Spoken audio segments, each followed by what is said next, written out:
Episode 6, The Final Mission. It has been ages since anybody disconnected from the AR.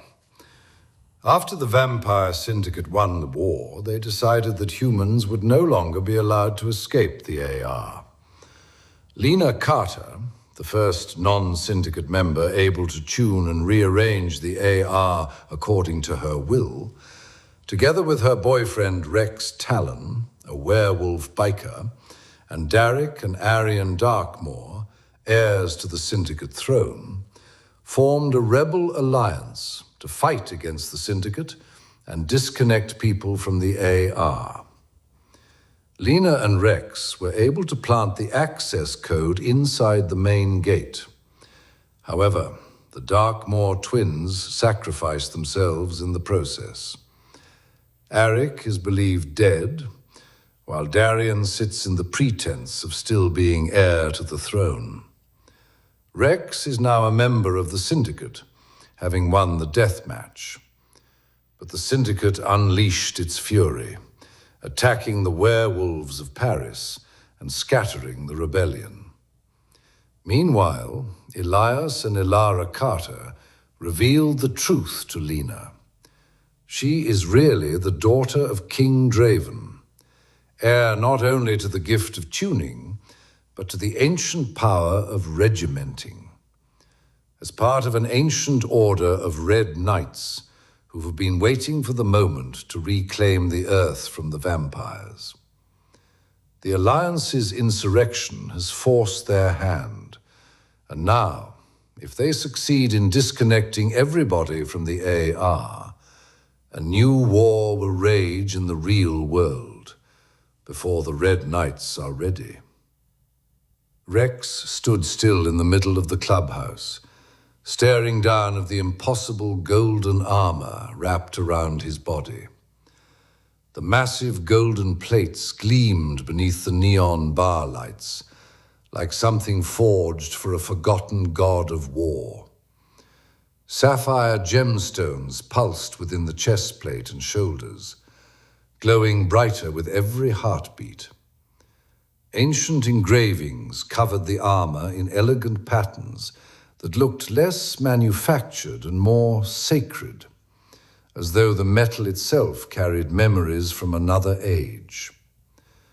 The elaborate helmet framed his face with crown-like horns and layered mechanical plating, while amber light burned behind the visor, like the eyes of some celestial predator.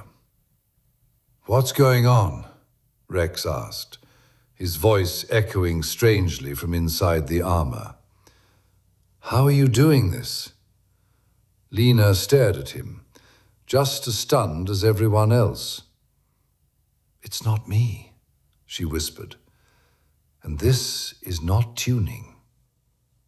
One of the cyborg vampire soldiers panicked and opened fire first. The pulse rifle erupted with flashes of crimson energy that shredded bottles behind the bar and tore through wooden beams in an explosion of splinters and blood.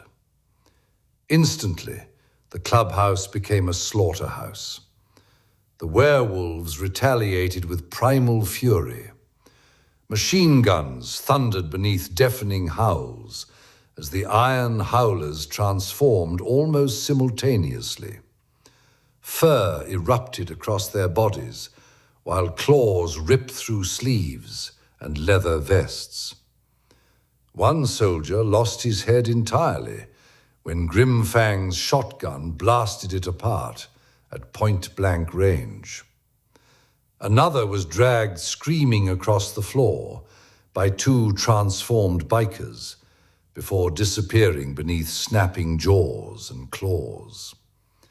Tables overturned, neon lights exploded, blood sprayed across walls covered in old biker memorabilia. Then the room trembled again. Silver light descended around Lena and Elara like falling stardust. Armor materialized around them, piece by piece. Lena's armor formed first, sleek silver plating lined with gold circuitry, and enormous mechanical wings unfolding from her back in layered feathers of steel and white alloy. A winged helmet enclosed her face with regal precision, while glowing golden insignias pulsed softly across the breastplate. She looked less like a soldier and more like an archangel ascending into heaven itself. Ilara's transformation followed immediately after. Dark violet and obsidian armor wrapped around her body like living metal, sleek and elegant, but terrifyingly aggressive. Thin streams of orange energy glowed beneath the plating, like molten veins, while her eyes ignited into brilliant blue light. Her face hardened beneath delicate markings spreading across her skin, like ancient circuitry awakened by war. Lena no longer looked like the rebellious biker girl from the underworld. She looked like something born for conquest. Ilara stepped toward her daughter through the chaos, bullets ricocheting around them. "Lena, honey, focus on my voice," she said calmly inside her mind. "I am regimenting. I will protect you, but you need to get everyone out of here. This is a battle we cannot win." Across the room, Victor smiled. Then his body began to change. The elegant aristocrat dissolved into something monstrous. His jaw elongated unnaturally, while his pale skin stretched tight across sharpened bones. Veins pulsed black beneath his flesh as glowing orange light erupted from within his chest armor. His teeth became long, needle-like fangs, capable of tearing through steel, while his eyes burned like furnace coals inside hollow sockets. He no longer resembled a vampire aristocrat. He resembled a demon wearing the remains of royalty. Beside him, Lucia transformed as well. Her graceful beauty twisted into something colder and infinitely deadlier. Dark violet combat armor sealed tightly around her body, while glowing blue eyes pierced through the smoke like searchlights. Metallic implants spread along her temples and neck, pulsing with artificial energy. Her movements became unnaturally fast, almost mechanical, yet still elegant in a horrifying way. She looked like the perfect fusion of assassin, vampire, and war machine. Then Rex moved. The giant golden warrior let out a furious roar and grabbed one of the cyborg vampire soldiers by the leg. The armored trooper screamed as Rex swung him like a baseball bat into two others, crushing armor and snapping bones with sickening force. Blood exploded across the room, while bodies crashed through tables and shattered walls. More soldiers flooded into the bar from every entrance. Some died instantly beneath concentrated machine gun fire from the Parisian Watch werewolves. Others were ripped apart by transformed Lupian bikers before they could even raise their rifles. The air filled with smoke, sparks, screaming metal, and the smell of blood. But Victor and Lucia moved through the carnage like predators among prey. Victor grabbed one werewolf by the throat and tore his head completely free before throwing the corpse aside like garbage. Lucia drove her clawed hand directly through another biker's chest, ripping out both bone and flesh together in one violent motion. Everywhere they moved, bodies fell. Then Steelhide charged. The massive werewolf slammed into Victor with enough force to crush the bar counter behind him. Claws and fangs tore across the vampire commander's armor as Steelhide fought desperately to hold him back. Finn tried to run toward him immediately. "They got Steelhide," he shouted. "You big bastard!" "No, Finn," Steelhide roared, while struggling against Victor's monstrous strength. "Get everyone out of here," Steelhide snarled as Victor's claws dug into his shoulder. "Grimfang, Finn, get everyone out of here. I'll meet you at the rendezvous." Finn still tried to reach him. Then Grimfang grabbed him violently from behind. "Let it go, Finn," Grimfang barked. "Respect his wishes. He knows what he's doing. Let's go, now." Steelhide suddenly threw back his head and released a howl so sorrowful and powerful that the entire clubhouse seemed to freeze around it. The iron howlers went silent. It was not a battle cry. It was the howl of retreat, a sound almost never heard outside simulacra training exercises. Rex's stomach dropped beneath the armor. "That's the howl to retreat," he said quietly. Without hesitation, he grabbed Lena by the hand. "Everybody get out of here," Rex roared as explosions tore through the clubhouse behind them. "See you at the rendezvous." And then the survivors of the Rebel Alliance fled into the burning neon night, while the battle for the Iron Howlers clubhouse descended fully into hell. Once outside the clubhouse, the survivors realized the battle inside had only been a fragment of the nightmare consuming the biker district. The entire city block had become an active war zone. Neon signs flickered through thick smoke, while burning motorcycles and overturned armored vehicles littered the streets. Pulse rifle fire illuminated the night in violent flashes of blue and crimson as explosions thundered between skyscrapers. Victor and Lucia had not come alone. They had brought an entire regiment of elite cyborg vampire soldiers into the district. Above the chaos, infernal seraphims dove through the smoke like metallic angels of vengeance. Michael led them from the front, his silver and gold armor glowing beneath the moonlight, as enormous mechanical wings carried him across the battlefield. Around him, seraphims clashed violently against syndicate troops, while werewolf bikers fired from rooftops, alleyways, and barricades made from wrecked hovercars and shattered concrete. Creatures from the underworld had joined the fight as well. Mutants, rogue cyborgs, smugglers, and outlaw packs who hated the syndicate almost as much as the werewolves did. Among the fiercest were the Jackal crew, a gang of infamous bank-robbing werewolves who had apparently been in the middle of a heist when the war erupted. Their black and orange armored truck still had the rear doors hanging open, bags of stolen syndicate credits spilling across the floor, while crew members unloaded machine guns and grenade launchers into advancing vampire soldiers. Michael landed hard beside a burning barricade, sword glowing white-hot in his hand. "I need a platoon on Main Street to reinforce the werewolves there," he shouted over the gunfire. "The rest of you, stay here with me." The war escalated by the second.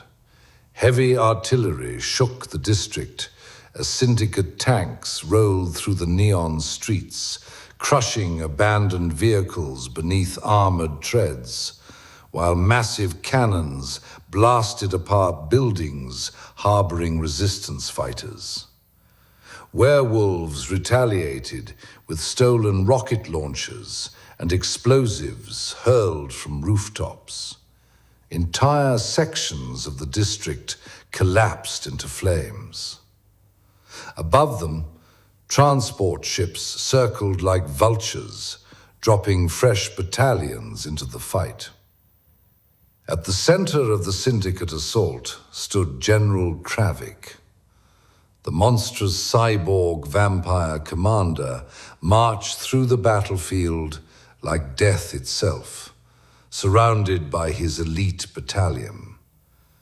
His pale face looked carved from stone, illuminated by burning red cybernetic eyes, while black mechanical armor pulsed with crimson energy beneath layers of steel plating.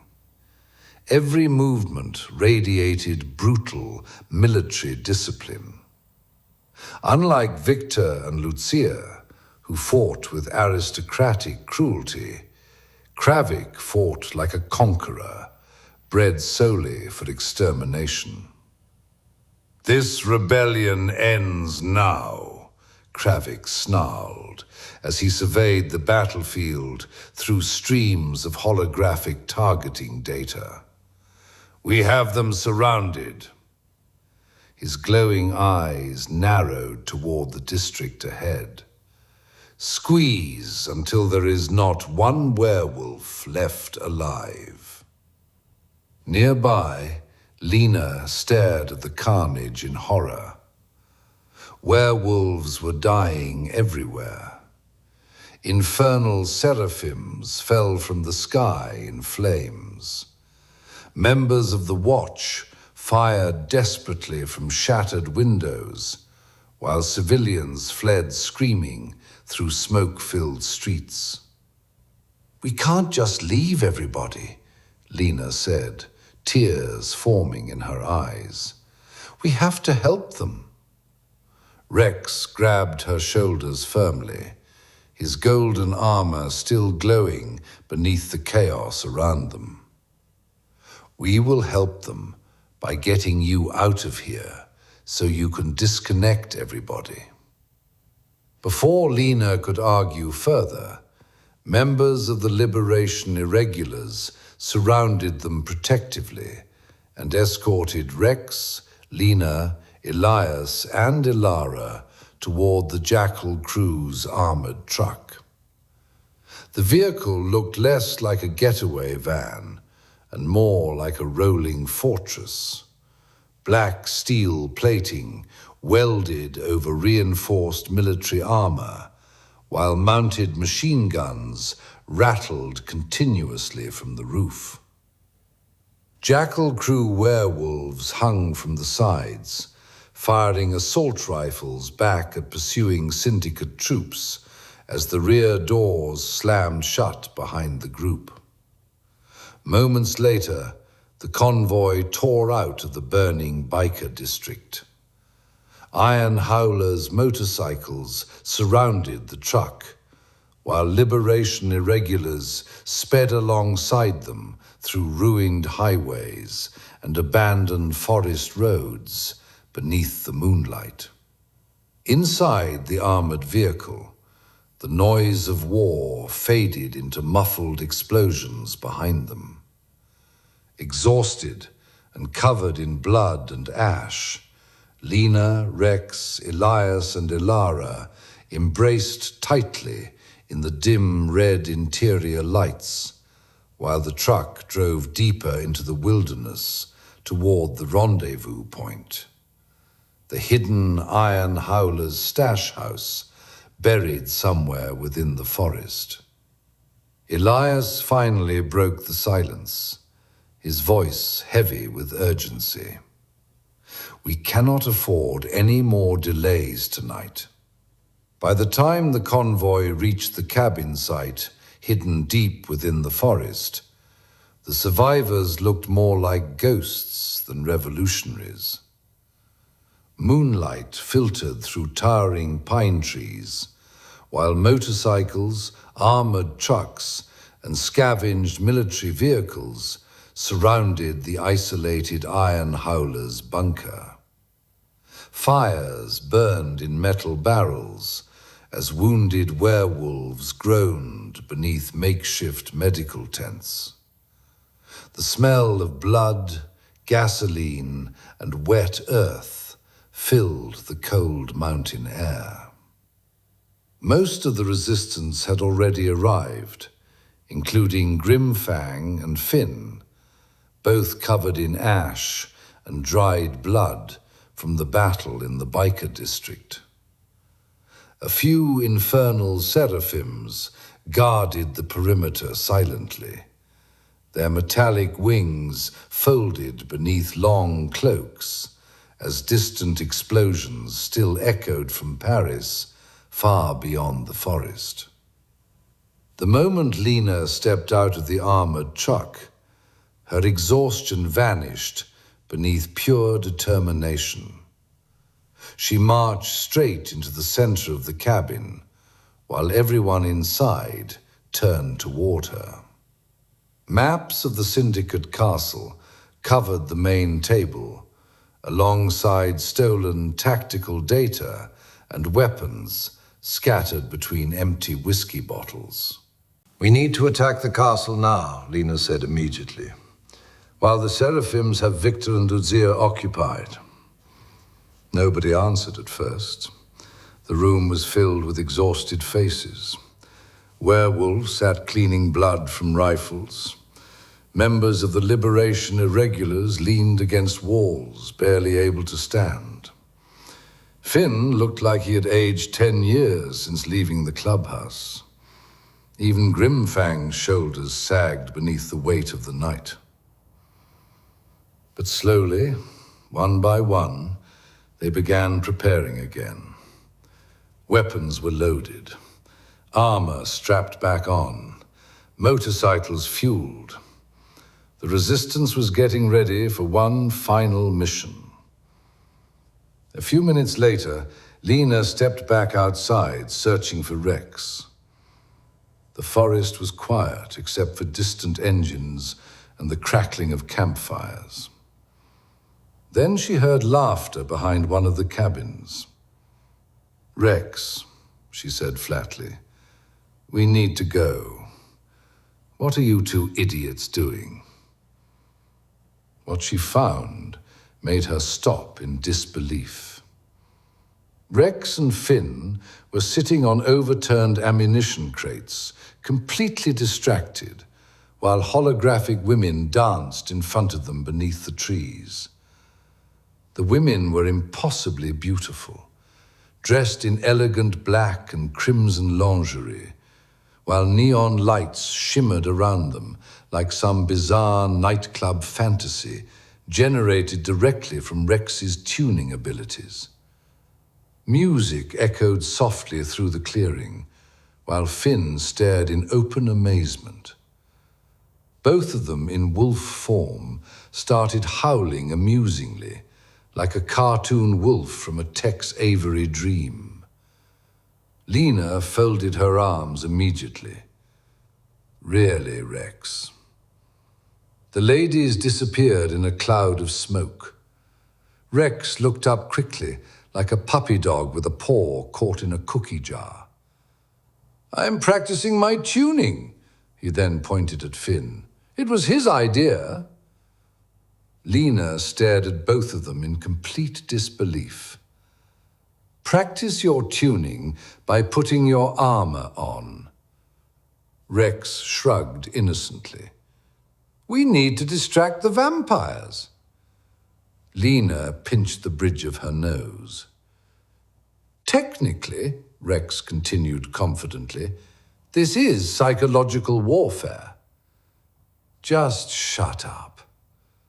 Lena walked away disappointed, leaving Rex and Finn sitting awkwardly in silence beneath the moonlight, like two teenagers caught doing something incredibly stupid before the apocalypse. It was time to get serious. The joking vanished from the camp almost instantly as the resistance prepared for the final assault. Rex, Finn, and a handful of iron howlers loaded fresh magazines into their machine guns, while engines thundered awake beneath the moonlit forest. Leather jackets creaked against armored vests as werewolf bikers mounted their motorcycles one by one, headlights piercing through the mist between the trees. Rex climbed onto his bike at the front of the formation. In full werewolf form, with his jacket and his cut, with all of his patches and his rocker in the back, he felt invincible, a sleeping titan waiting to awaken again. Nearby, Lena closed her eyes and tuned. Dark violet armor flowed across her body in shimmering waves of light, forming sleek obsidian plating lined with glowing crimson circuitry. Her helmet wrapped elegantly around her face, while luminous blue eyes ignited beneath the visor. Again, she was not a princess from Hightown, nor a biker chick from the underworld. She was an ancient war goddess, reborn. Deeper in the forest, Ilara and Elias stood together beneath towering pines, illuminated by pale moonlight.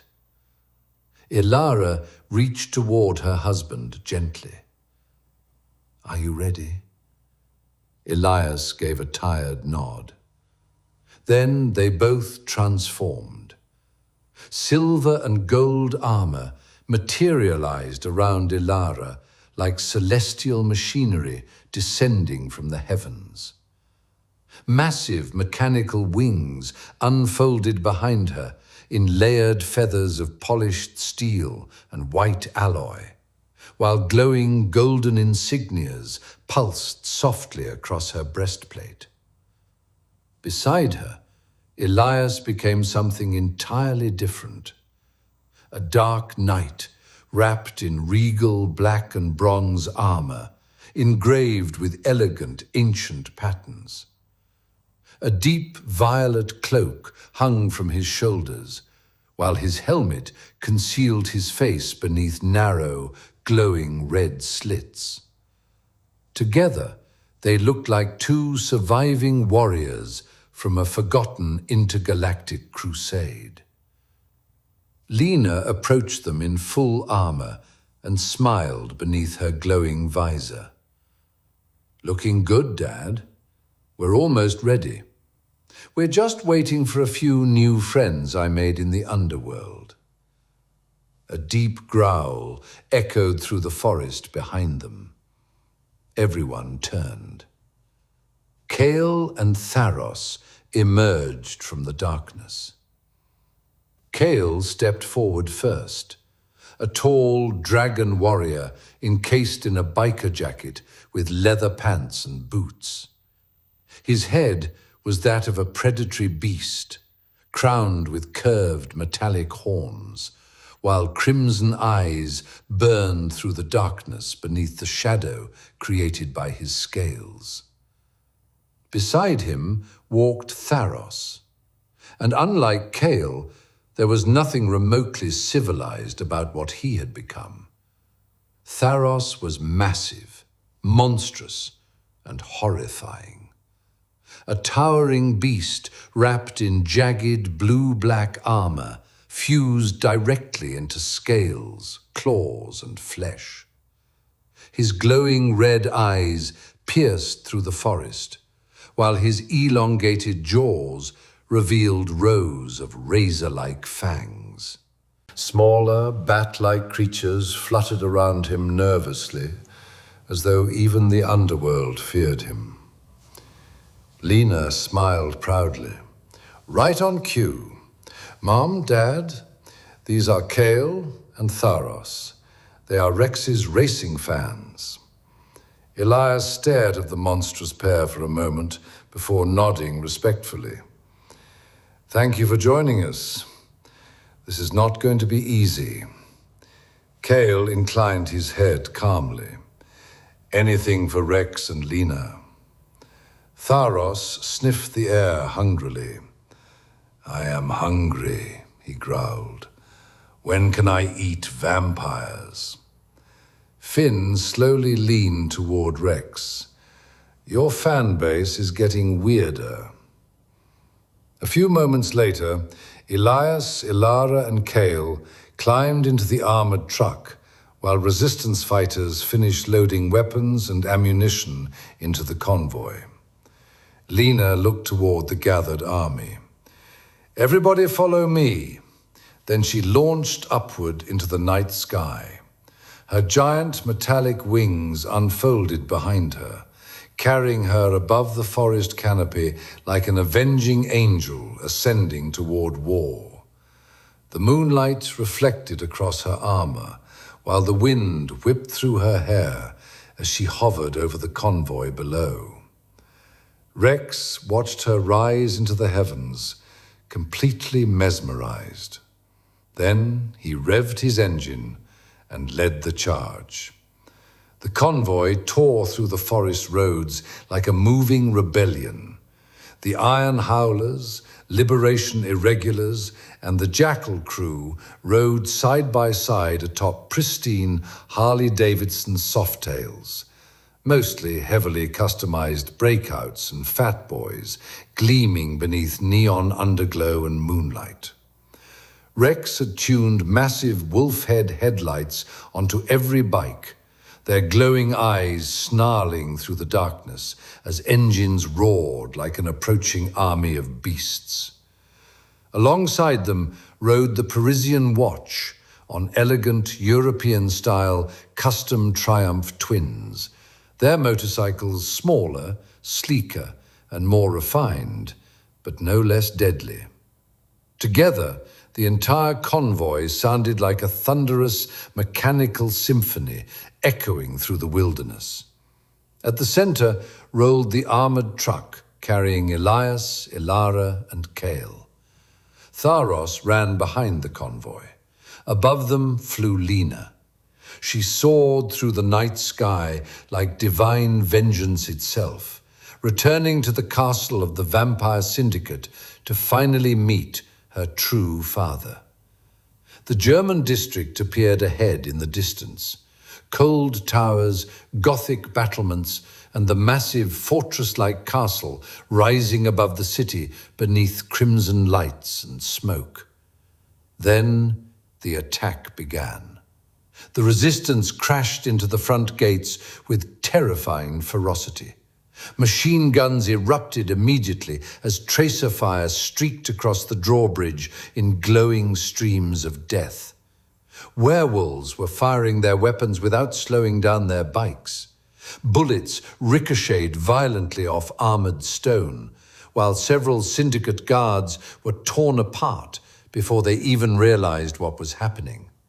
Explosions thundered against the outer walls as werewolf bikers drifted through the entrance, firing assault rifles one-handed from their motorcycles. Chaos consumed the courtyard. Some guards panicked and fled back inside the castle to escape the carnage, while others fired desperately from towers and barricades. Several werewolves were cut down instantly beneath concentrated plasma fire, their bikes spinning into walls and exploding into flames. But the resistance did not stop. They smashed through the first defensive line completely, and within moments, the rebels of the underworld had penetrated the outer gates of the castle. Back in the biker district, the war continued. It was a devastating scene. The whole city was on fire. Entire buildings burned like giant funeral pyres beneath the black sky, while overturned motorcycles, shattered tanks, and ruined armored transports clogged the streets below. Neon signs flickered weakly through the smoke before collapsing into showers of sparks. The pavement itself trembled beneath constant artillery fire. Werewolves, cyborg vampires, infernal creatures, and archangels tore each other apart in the middle of blazing avenues that only hours earlier had been filled with music, races, bars, and life. Victor and Lucia had completely surrounded the infernal seraphims and what remained of the archangels. Only a handful were still standing now. Broken metallic wings littered the streets. Golden armor burned beneath piles of rubble and corpses. And in the center of it all stood Michael. Bloodied, bruised, injured, but not broken. The Archangel Commander looked less like a warrior now and more like vengeance given physical form.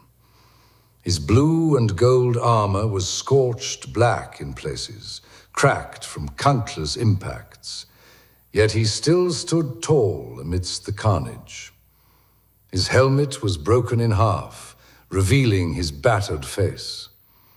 His enormous wings spread behind him through the fire and smoke, like the wings of a dying god.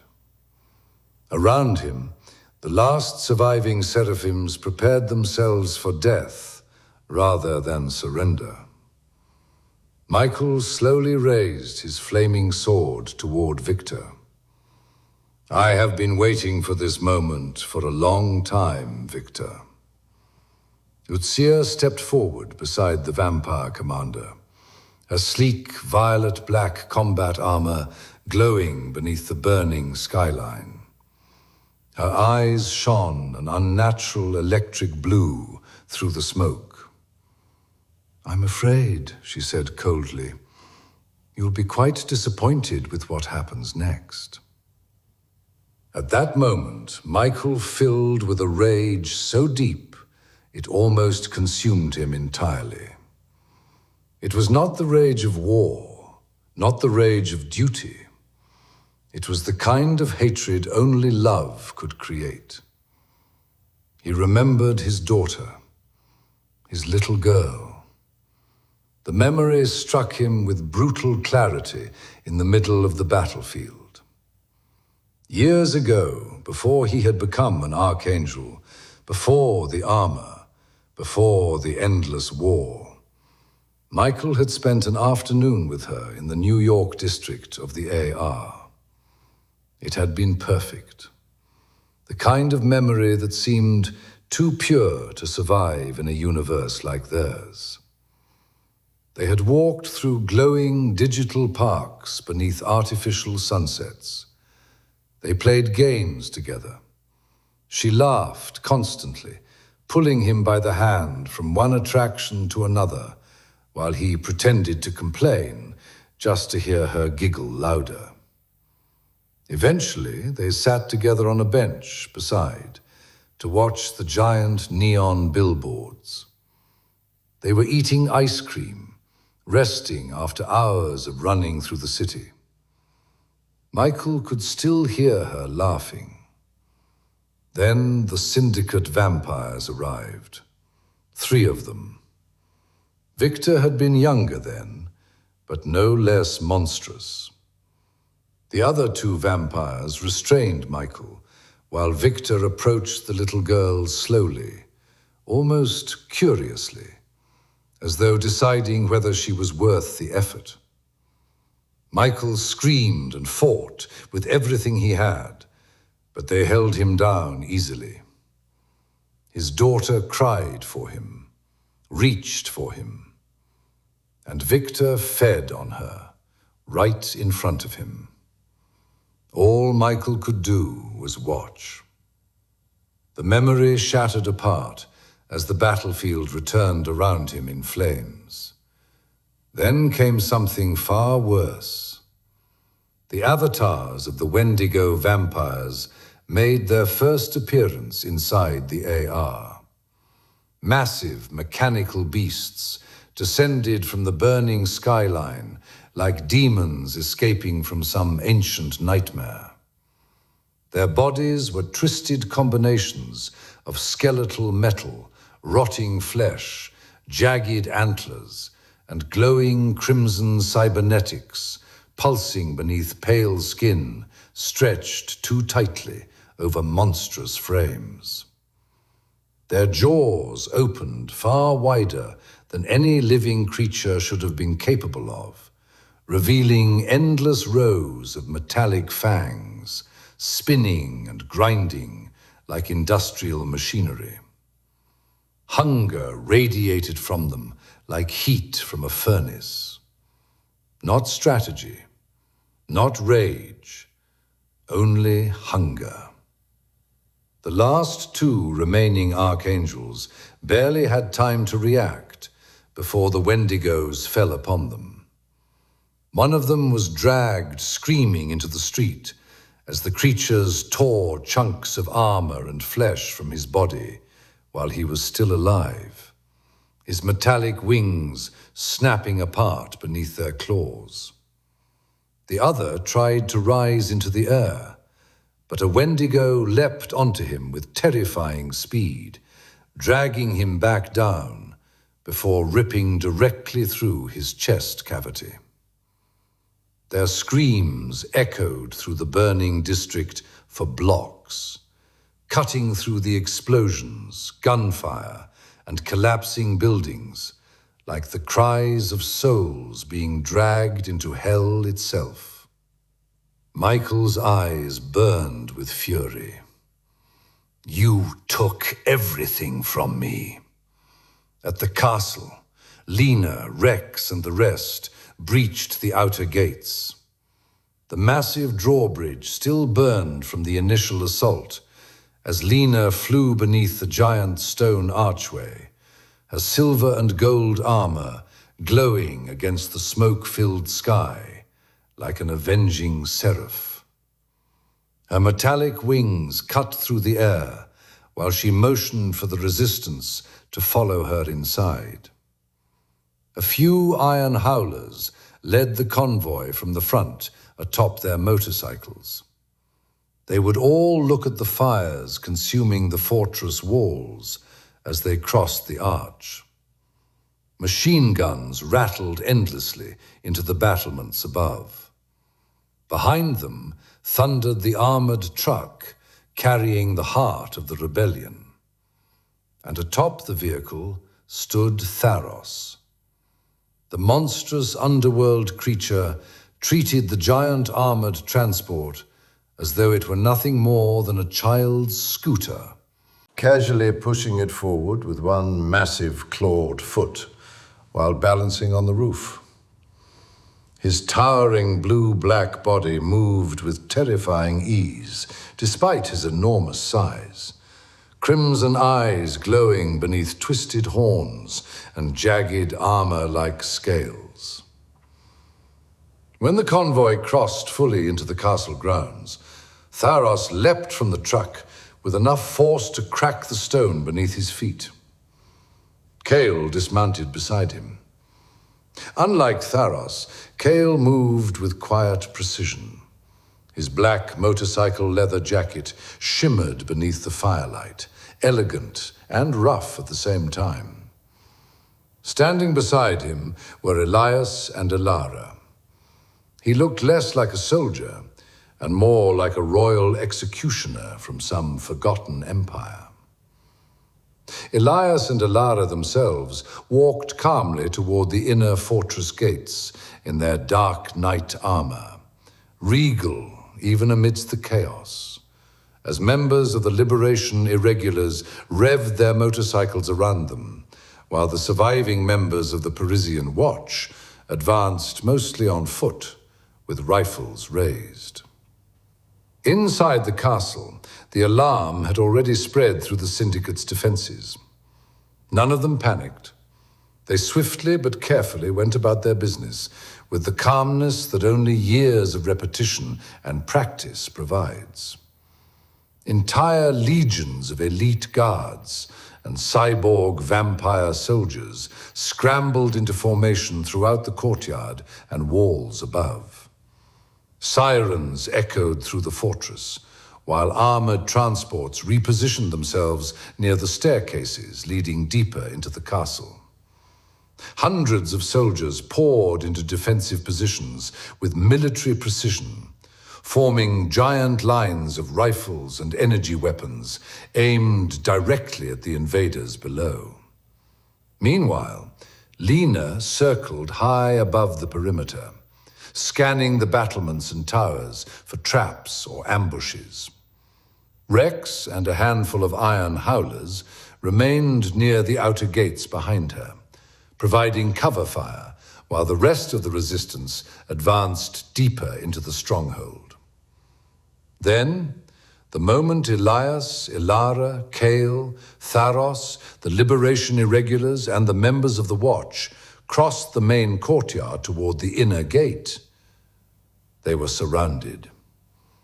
Hundreds of Syndicate guards emerged from every direction at once. Balconies filled with snipers. Heavy infantry flooded the staircases. Armored vampire soldiers formed massive defensive rings around the resistance, while mechanized walkers activated near the palace entrance. Red targeting lasers danced across the resistance fighters from every angle. Engines roared, weapons charged, and for one brief moment, the entire battlefield fell silent. Outside, Lena was almost done with her reconnaissance when suddenly a hand grabbed her throat mid-flight, choking her breath from her. It was one of the Reapers. Officially, they were known as the Order of the Black Wing, an ancient aerial legion sworn directly to the Vampire Syndicate throne. But throughout the underworld, the Resistance, and even among Syndicate soldiers themselves, they were simply called the Reapers. As soon as Rex saw this, he shot him with his massive M60-style machine gun. Bullets ricochet off the Reaper's armor. Some penetrated, and he started bleeding. Lena recomposed herself, saw the vampire straight in the eye as they were both hovering above the castle. She gestured with her hand, and using her tuning, plus her newfound regimenting, the Reaper exploded into 1,000 pieces. Rex just looked at this and thought to himself, as he scratched his wolf ear while thinking, I definitely don't want to be on her bad side. With a deafening roar, Michael launched himself at Victor. The impact between them cracked the pavement beneath their feet. Michael's flaming sword collided against Victor's claws in an explosion of sparks and fire. The two titans tore through the battlefield like monsters from ancient myth. Victor moved with savage brutality, slashing through armor with elongated cybernetic claws, while Michael answered with relentless fury, his burning blade carving molten scars through the vampire's flesh. In one moment, Victor grabbed Michael's arms with a wrestling-type lock that made him cut himself on the chest with his own sword. Victor laughed, even as Michael drove him backward. "You dream of your revenge," Victor snarled, "and I don't even remember you. Not today, and certainly not tomorrow, once you're dead." "Damn you," Michael growled through clenched teeth. "Damn you to hell." Lucia was having fun, strangling the last of the infernal seraphims by putting him in a guillotine-style choke. Victor and Michael exchanged another vicious series of blows that sent shockwaves through the burning boulevard. Michael's wings burst outward as he leapt high into the smoke-filled air. For a brief moment, he seemed almost suspended above the battlefield, like an executioner descending from heaven itself. Then his flaming sword came down, one clean strike. Victor's head separated from his body instantly. The giant vampire corpse stood motionless for half a second before collapsing onto the ruined street, while Victor's severed head hit the pavement and rolled across the burning street beneath the stunned silence of the battlefield. Lucia let go of his victim as his body fell to the floor. Inside the castle, the battle descended into pure savagery. Ilara stood at the center of the advancing resistance, her gold regimental armor glowing like moonlight through smoke. She stretched out one arm and held the line. Bullets slowed in the air around them, trembling as if trapped in invisible water, before being thrown aside by her regimenting power. Sparks exploded across the courtyard as machine gun fire ricocheted harmlessly away from the resistance fighters. Then the cyborg vampire guards finally reached them. The collision was catastrophic. Ilara and Elias ignited their flaming swords at the same time. Fire rolled along the blades, casting violent orange light across the castle walls as they crashed into the enemy ranks. The Liberation Irregulars and members of the Watch unloaded their machine guns into the charging soldiers, mowing down entire rows of Skull Rangers and Ghost Unit operatives. Bodies collapsed onto the blood-soaked stones.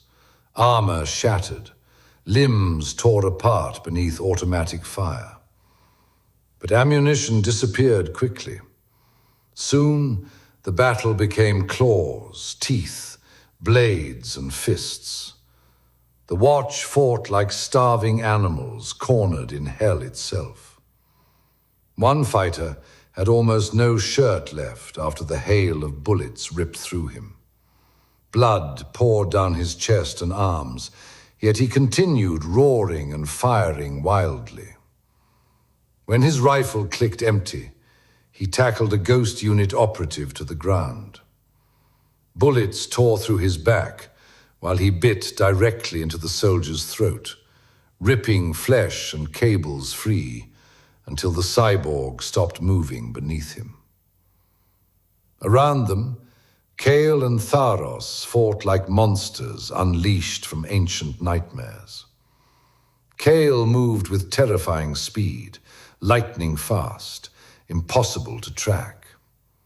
One moment, he stood surrounded by 4 members of the Ghost Unit in matte black armor with glowing red visors. The next, he was inside their formation. Heavy gunfire hammered into him from every direction, bullets tearing into flesh and armor alike. But he ignored the pain completely. He grabbed one operative by the helmet and crushed the entire skull in one hand. Metal folded inward with a horrible crunch. Another lunged toward him, only for Kale to seize both soldiers and smash them against each other hard enough to break armor plates apart. One still twitched on the ground. Kale grabbed him by the throat and slammed his skull repeatedly against a stone castle column until blood and circuitry painted the wall red. Then he bit another Ghost Unit operative directly through the neck. Tharos was worse. The giant beast tore through the castle defenders like a living siege engine. Bullets buried themselves into his enormous armored body, but he barely seemed to notice. He grabbed cyborg vampires in both hands and ripped them apart piece by piece. One guard screamed as Tharos bit his entire head clean off before casually devouring it. Another was smashed into the castle wall hard enough to crack stone. He tore chunks from pillars and battlements while fighting, destroying portions of the castle itself with pure brute force. Everywhere he moved turned to ruins. Meanwhile, the elite forces of the Syndicate flooded the battlefield. The Skull Rangers advanced in disciplined formations through the smoke, firing controlled bursts into the resistance. The Ghost Unit moved through shadows and cover like predators. Red-visored Night Stalker operatives and the infamous blue visors swept through the courtyard with terrifying precision. And above them all descended the deadliest defenders of the castle, the Reapers. Black mechanical wings cut through the smoke-filled air as the flying cyborg vampires dove into combat, carrying glowing blades and hooked talons. Ilara met one head-on. Her armor blazed silver and gold as she parried strike after strike from the skeletal creature. Sparks exploded around them, while flaming steel collided against black, mechanized claws and a silver sword. Nearby, Elias fought another Reaper with elegant, disciplined swordsmanship. Unlike the brutality around him, his movements looked almost refined, precise, royal. The president of the Liberation Irregulars, a huge werewolf, let out a monstrous roar somewhere behind them. His body seemed to grow larger in the middle of combat. He grabbed a red-visored ghost unit operative and smashed him repeatedly into the wall before punching the head completely off another soldier nearby. The courtyard became a slaughterhouse. Bodies covered the ground. Flames spread across banners and battlements. Smoke climbed toward the night sky. Elias finally saw an opening. With a sudden thrust, he drove his flaming sword directly into the chest of the Reaper fighting him. The creature shrieked as holy fire erupted through its mechanical ribcage. Elias twisted the blade upward and hacked violently between the neck and shoulder again and again until the monster was nearly split in half. As the corpse collapsed, Elias turned and saw Ilara still fighting hers. Without hesitation, he raised his sword and launched a blazing fireball across the battlefield. The flaming projectile slammed into the Reaper's back and exploded through its chest, finishing it instantly. The remaining Syndicate soldiers began falling back toward the inner castle. Elias pointed his sword toward the retreating forces.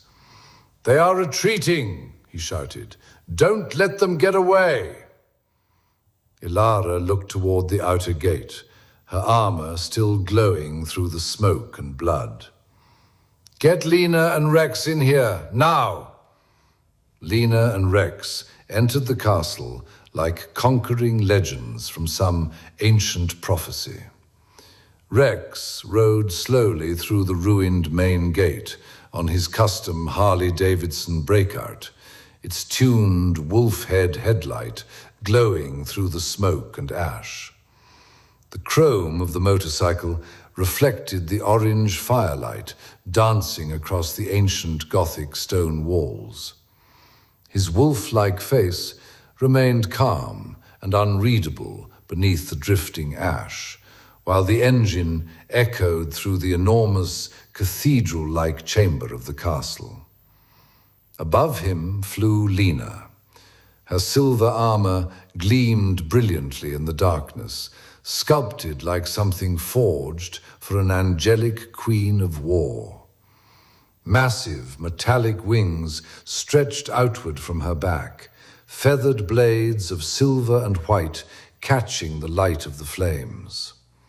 Gold accents along her breastplate and helmet gave her an almost divine appearance as she glided through the smoky air beneath the towering arches of the castle. Blue neon lines embedded into the Gothic architecture illuminated her from behind like a halo. Together, they looked impossible. Ancient fantasy and cyberpunk nightmare fused into one terrifyingly beautiful image. Rex finally stopped the motorcycle in the center of the ruined hall. The engine rumbled for one last moment before silence took over.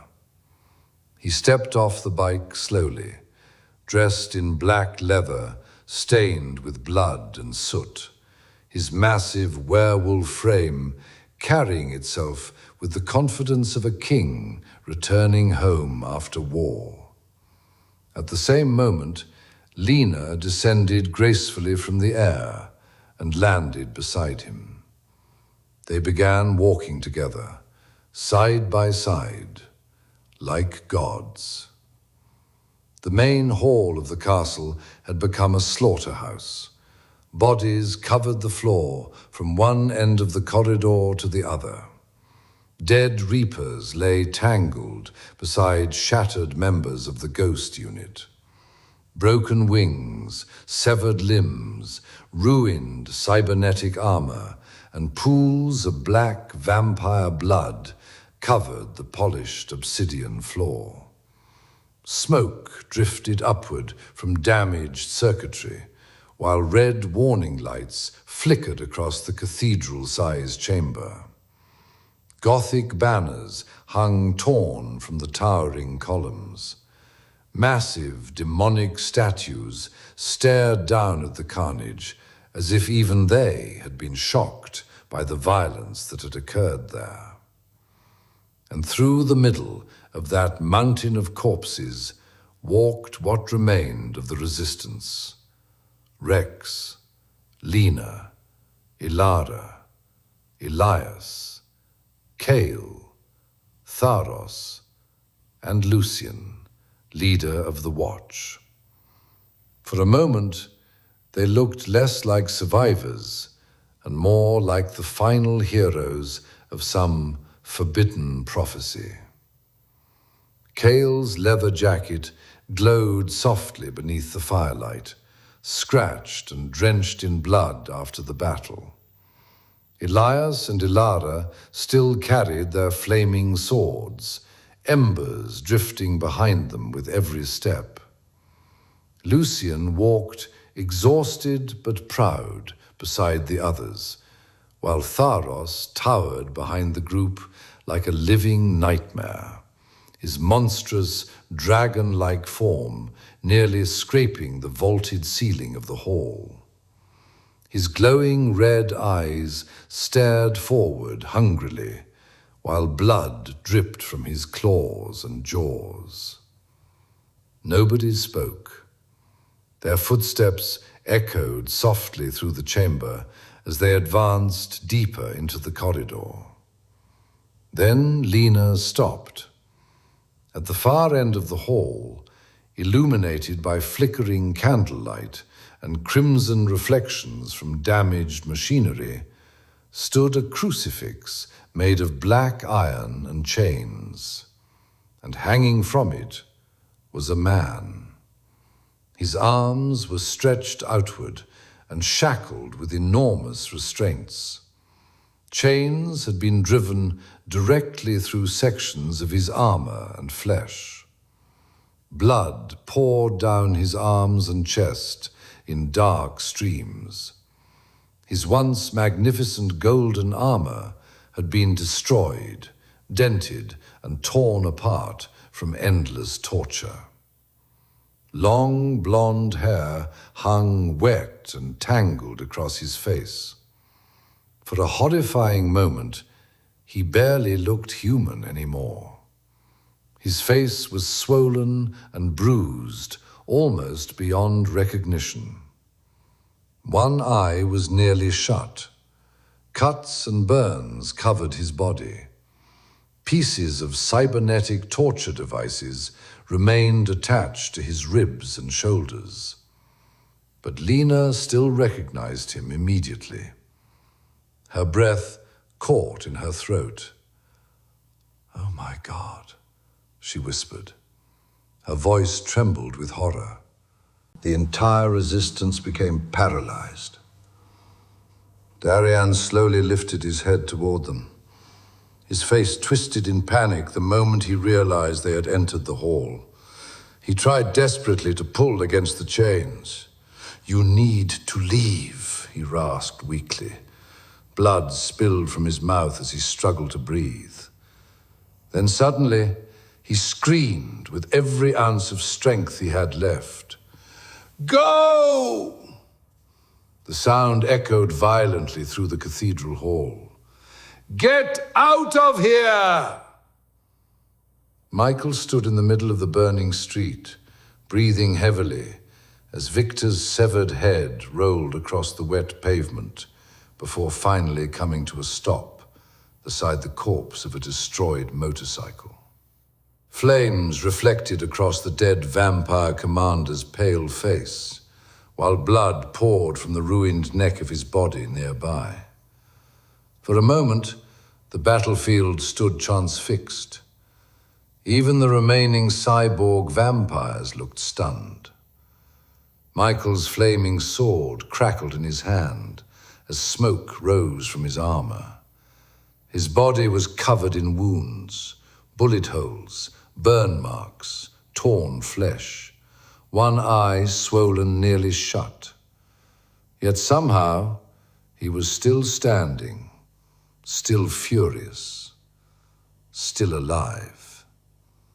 He slowly lifted his head toward Lucia.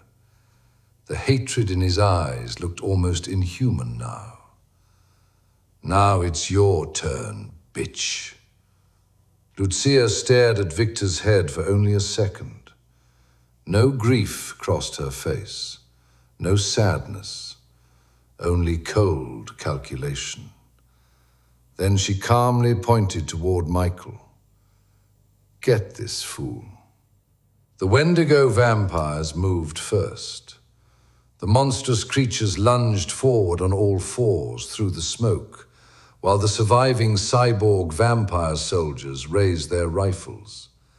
Red targeting lasers immediately covered Michael's chest. Then the entire battlefield erupted. Gunfire exploded from every direction. Michael roared and charged forward, directly into the storm of bullets. Rounds tore through his armor and flesh. Blood burst violently from his shoulder, chest, and stomach. One shot ripped through the side of his temple, spraying blood across the burning street behind him. For a moment, he was back on that bench with his daughter, and the peace of letting go filled his heart.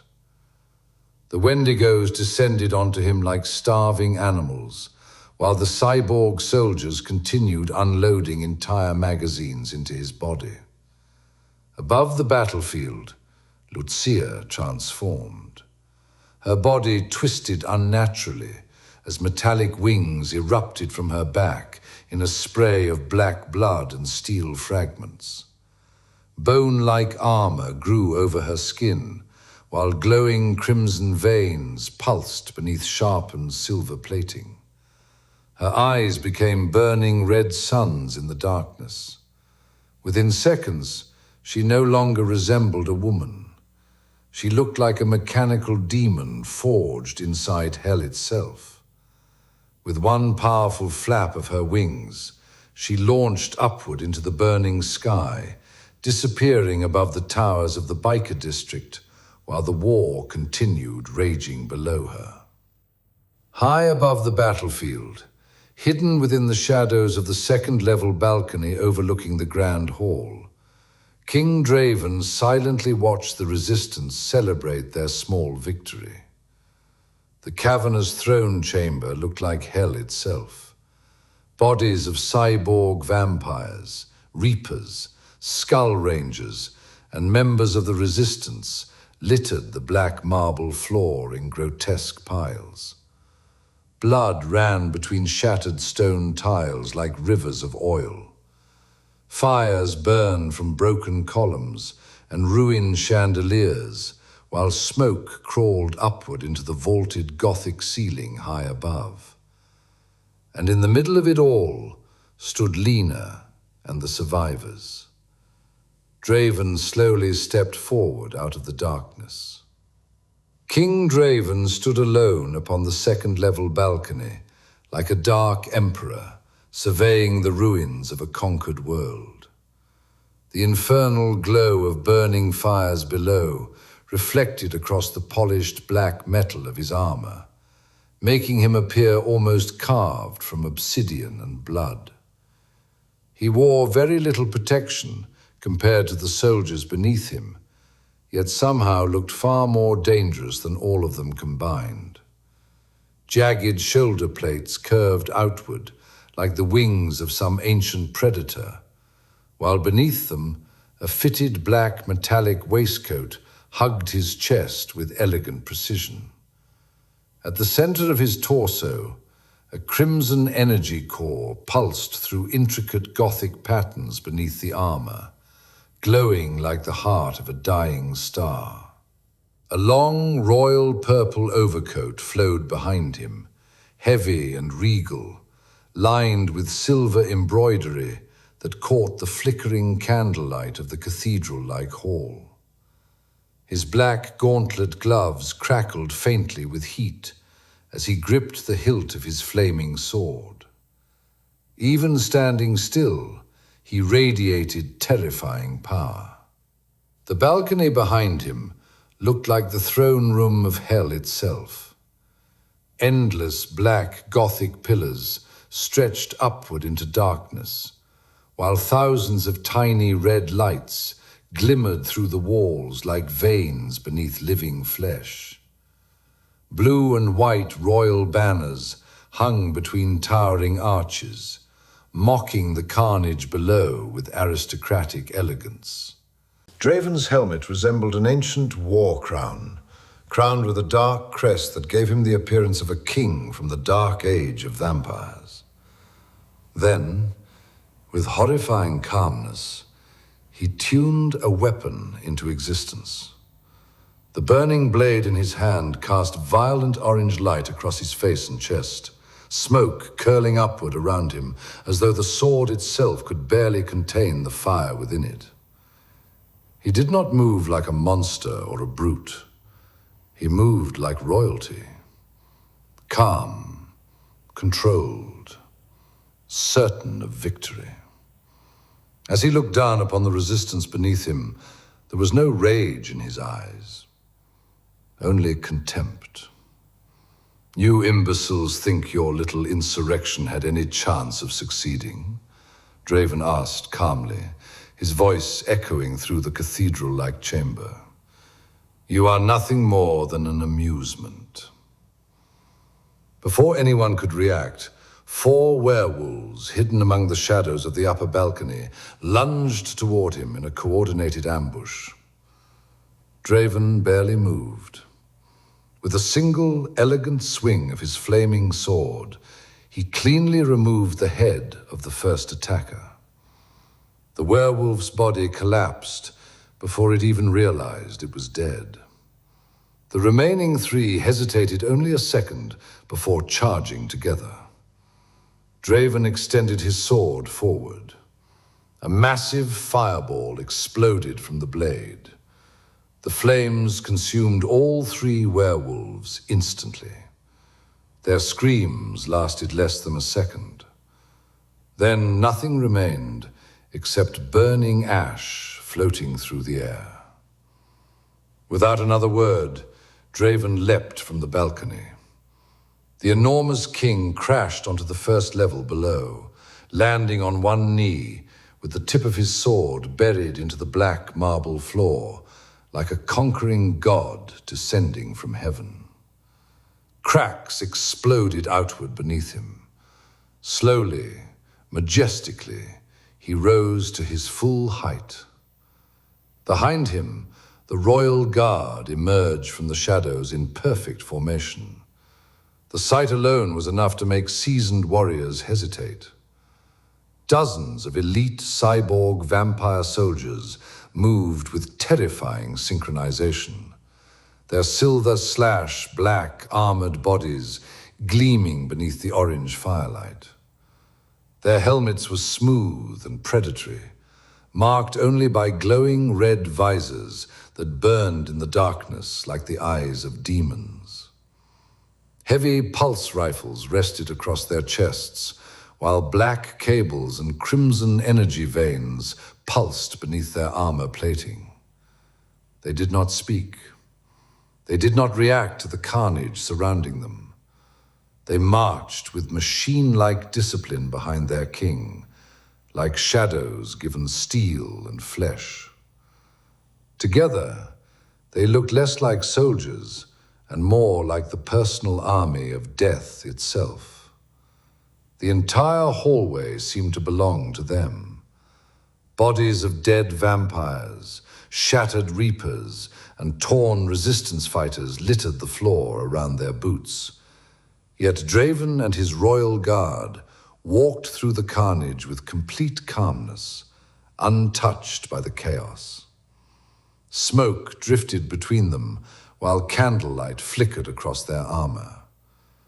Dozens more elite armored vampires lined up silently beside their king. More reapers descended from the upper balconies while castle guards flooded the corridors with rifles raised. In that moment, the resistance finally understood the horrifying truth. This was not merely a castle. It was Draven's fortress, and they had just walked right into thinking they would get them unprepared. But this felt like they were being expected. Cale stared at the impossible wall of soldiers gathering before them. What are we going to do now? Rex kept his eyes on Draven. We wait, he said calmly. We stick to the plan. Lena looked across the sea of vampires between her and the upper levels of the castle. Yes, but I'll never make it past all these vampires. More reapers took position beside Draven, while additional castle guards poured into the chamber, carrying pulse rifles and flamethrowers. Elias immediately stepped beside his daughter. Honey, you go, he said firmly. We'll keep Draven occupied. Elara grabbed Lena by the shoulders. Fly as fast as you can, she whispered. Go, and don't look back. Lena nodded. Then her silver wings burst outward behind her armor. With one powerful movement, she launched upward over the heads of the vampire army. Instantly, the hall erupted into gunfire. Machine guns thundered from both sides as bullets and plasma rounds tore through the smoke-filled chamber. Draven calmly watched Lena soar above him. Then, almost casually, his flaming sword transformed. The massive blade reshaped itself into a gigantic pulse rifle forged from black steel and living fire. Draven aimed. One deafening shot exploded through the castle. The flaming projectile pierced straight through Lena's armor. The round struck her in the liver. Lena gasped violently as blood sprayed across the air behind her wings. Her flight immediately destabilized as she crashed hard into the second-level balcony of the castle, smashing through stone railings before disappearing into the smoke above. Lena, Rex shouted. Lucian immediately turned toward the resistance fighters. We need to spread out. The vampires divided their fire instantly. Some focused on the wounded Lena above, while others unleashed chaos upon the remaining resistance below. Try to get as many of them to follow you, Rex shouted. Immediately, the alliance scattered. Rex sprinted in one direction, while Lucian fired wildly as they retreated deeper into the corridors. Cale disappeared into the smoke at impossible speed, while Elias and Elara engaged the advancing reapers with flaming swords. But one figure did not move. Tharos remained standing directly in the center of the battlefield, completely alone. The gigantic monster slowly cracked his neck while blood dripped from his mouth.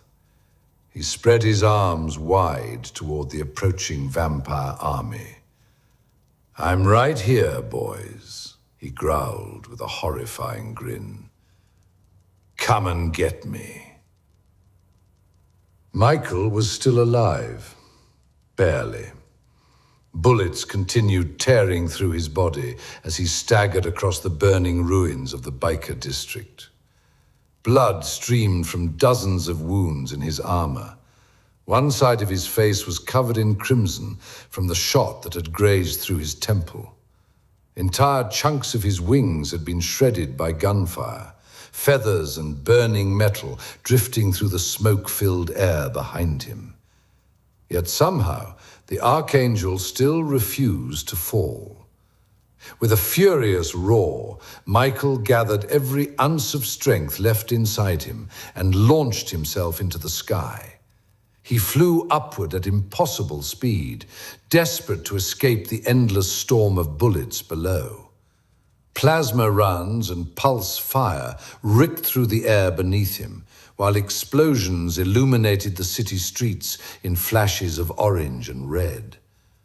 But escaping the gunfire was only part of it. The real reason he flew was Lucia. He wanted her dead. Above the burning towers of the French district, Michael scanned the skies through blurred vision, searching desperately for the winged vampire queen. Then something slammed into him from behind. 3 reapers descended from the darkness. The elite flying vampires moved like predators. One smashed directly into Michael's back, while another grabbed his wounded wing. The third wrapped both arms around Michael's neck from behind, locking him into a brutal chokehold mid-flight. Michael roared and struggled violently, but his wounds had weakened him too much. The Reaper tightened its grip around his throat. They hovered high above the burning city, locked together in the night sky, while fires raged below them. Then Lucia arrived. She descended slowly from the smoke clouds with massive metallic wings spread wide behind her. Her monstrous armored form glowed with crimson energy, while the city burned beneath her like an offering. She stopped directly in front of Michael, calmly hovering in the air as the Reapers restrained him. "You are still alive," she said coldly. "Good." Her glowing red eyes narrowed. "You will now pay for what you did to Victor." Michael could barely breathe. Blood ran from his mouth as he looked desperately toward the devastated districts below. The French district had become a war zone. The entire sky was flooded with reapers ascending from some hellish nightmare, while waves of cyborg vampire soldiers moved through the burning avenues. A whole legion of the Order of the Black Wing concentrated there now, their crimson eyes illuminating the smoke like a swarm of demons. Michael forced himself to speak through the chokehold. "Any archangels still standing?" he gasped into his comm system. "This fight is not over yet. I need backup at the French district." No response came, only static. Michael looked down at the burning city beneath him. Then, for the first time since the battle began, fear entered his voice. "Help," he whispered weakly. The Reaper tightened its hold around his throat. "Someone, help me." Lena stumbled into the master control chamber, clutching the wound in her side where Draven's fire round had pierced her armor. Blood dripped steadily down the silver plates covering her abdomen as the massive Gothic room pulsed around her with crimson energy. The chamber looked less like a computer core and more like the sanctuary of a dark cathedral. Endless black columns stretched upward into shadows, while enormous stained glass windows bathed the room in violet moonlight. Ancient machines hummed beneath the floor, hidden beneath layers of Gothic architecture and flowing cables that looked almost like veins inside a living creature. At the center of the chamber floated the master control program, a colossal sphere of crimson energy suspended between black metallic rings covered in ancient symbols and glowing circuitry. Streams of red data spiraled around it like blood orbiting a dying sun. Lena approached it slowly. Her silver armor flickered with golden light as she tuned a pair of VR glasses into existence and placed them over her eyes. Instantly, holographic streams exploded around her vision. Entire cities, human consciousness grids, the architecture of the AR itself unfolded before her like a cosmic blueprint. She reached toward the system. Then she heard it, a weak and broken whisper. Lena. She froze. Lena, is that you? Her heart stopped. Immediately she removed the glasses, and she saw him.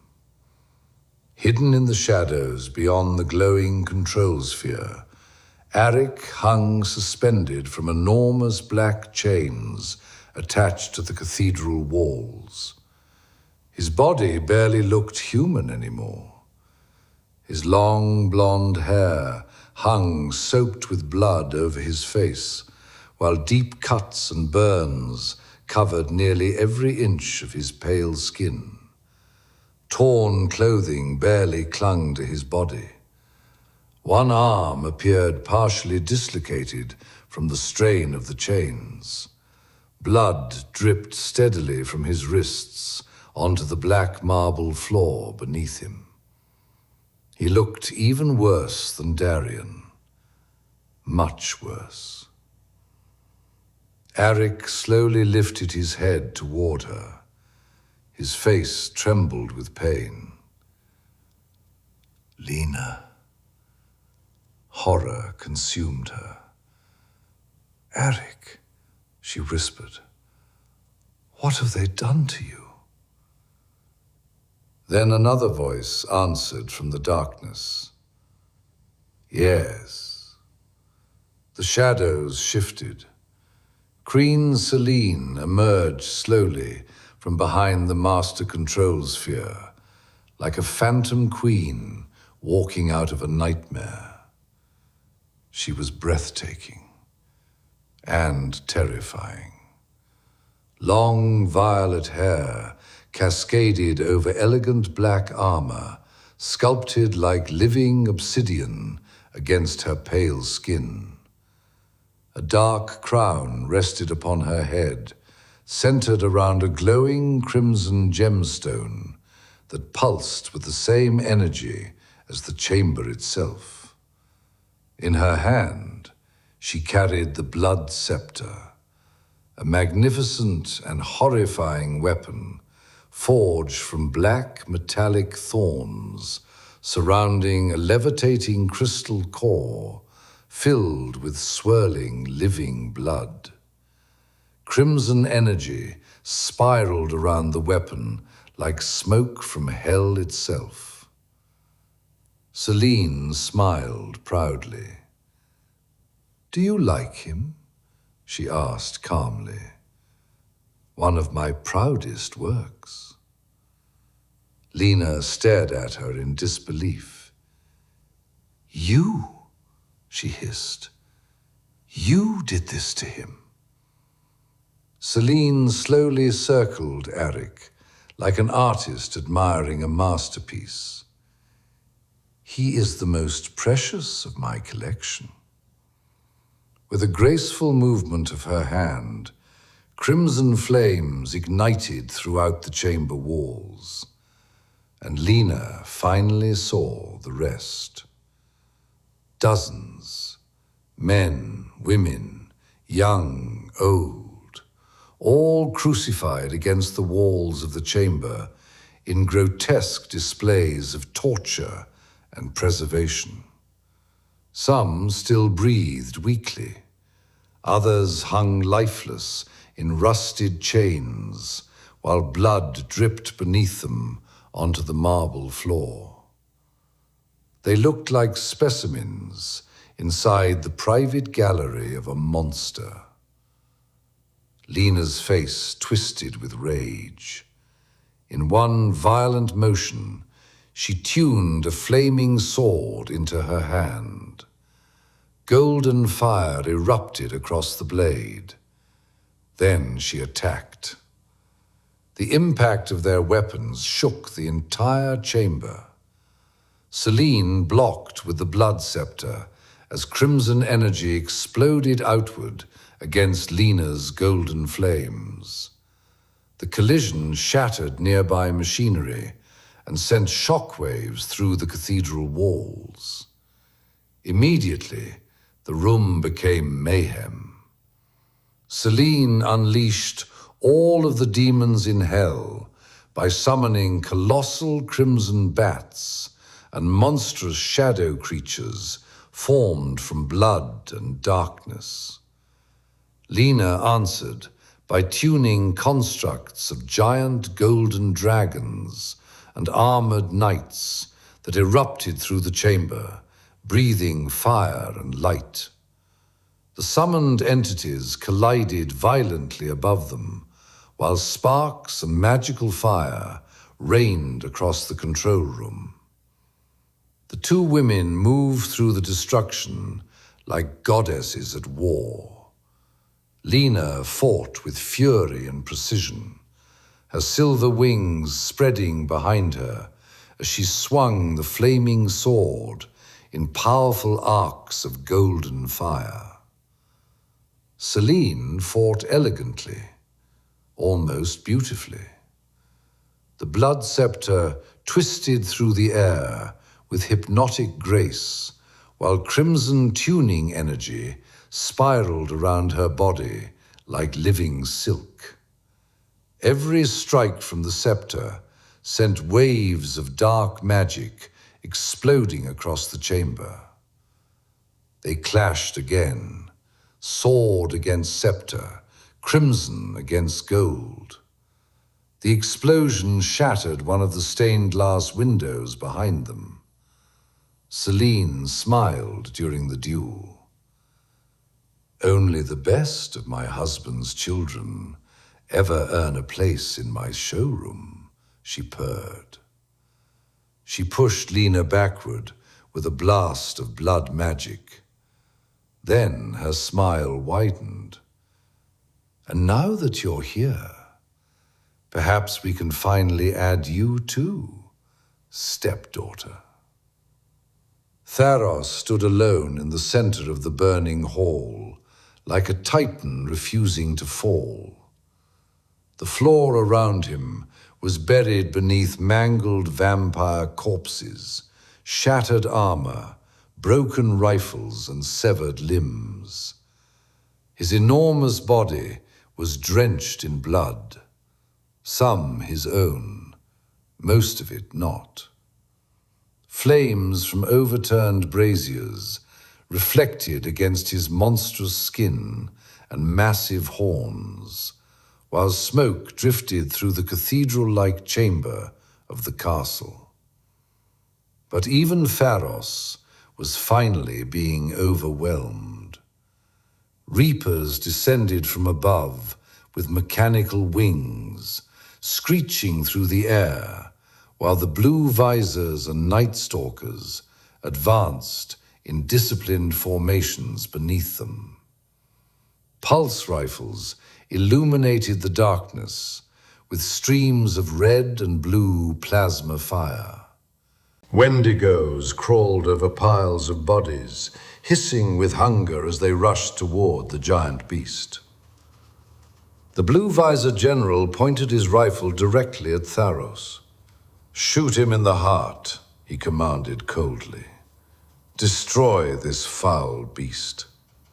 Several blue visor snipers immediately took position across the balconies and upper walkways of the hall.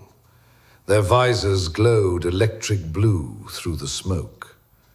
Then they fired. Massive plasma pulse rounds pierced straight through Tharos's chest.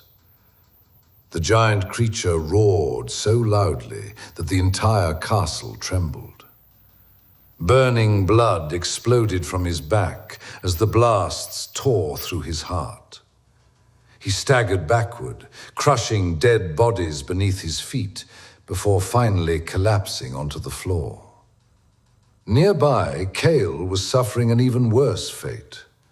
An overwhelming swarm of reapers and wendigos had buried him beneath claws, mechanical jaws, and screaming metal wings. Despite his impossible speed and brutality, there were simply too many of them. Kale ripped arms from sockets, crushed helmets with his bare hands, and tore throats open with his teeth. But every vampire he killed was replaced by 3 more. The wendigos climbed onto him like starving insects. They bit into his flesh while he was still fighting, still screaming, still killing. The Night Stalker General laughed loudly at the sight. "Good," he sneered. "Good." Across the battlefield, Rex Talon looked barely alive. His werewolf body was covered in bullet holes. Blood poured from his chest, where entire pieces of flesh had been ripped away by plasma rounds. His leather jacket and iron howler's cut had almost completely disintegrated from the gunfire, leaving only torn patches hanging from his shoulders. But he kept fighting. With a flaming sword in one hand and a massive M60-style pulse machine gun in the other, Rex advanced through a line of blue visors like a demon from hell itself. Every burst from his weapon blew armored vampires apart in showers of sparks and blood. Bodies dropped everywhere around him. But once he passed through that line, the Royal Guard. They fired relentlessly from every direction, while Rex staggered forward through the storm of bullets. Blood streamed from his mouth. One eye was almost swollen shut. His knees trembled with every step.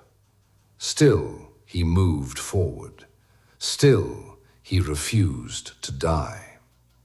Nearby, Elias was also surrounded. Royal Guardsmen circled him from every direction while he dueled a gigantic reaper in close quarters. His flaming sword moved with incredible precision, sparks erupting every time it clashed against the reaper's black mechanical blade. At the same time, Rex fired his pulse rifle one-handed into approaching guards, dropping several with perfect shots as he dealt with others with his flaming sword. But now both Elias and Rex were beginning to slow. Blood covered Elias's armor. His breathing had become ragged. Across the hall, Elara was trapped. Several reapers held onto each of her arms, restraining her while she struggled violently against them. Her gold and silver helmet had been almost completely destroyed, exposing bloodied skin and tangled hair beneath cracked armor. She looked exhausted and defeated. Then Rex roared one final time. "We gotta give Lena more time!" He unleashed one last berserker rampage.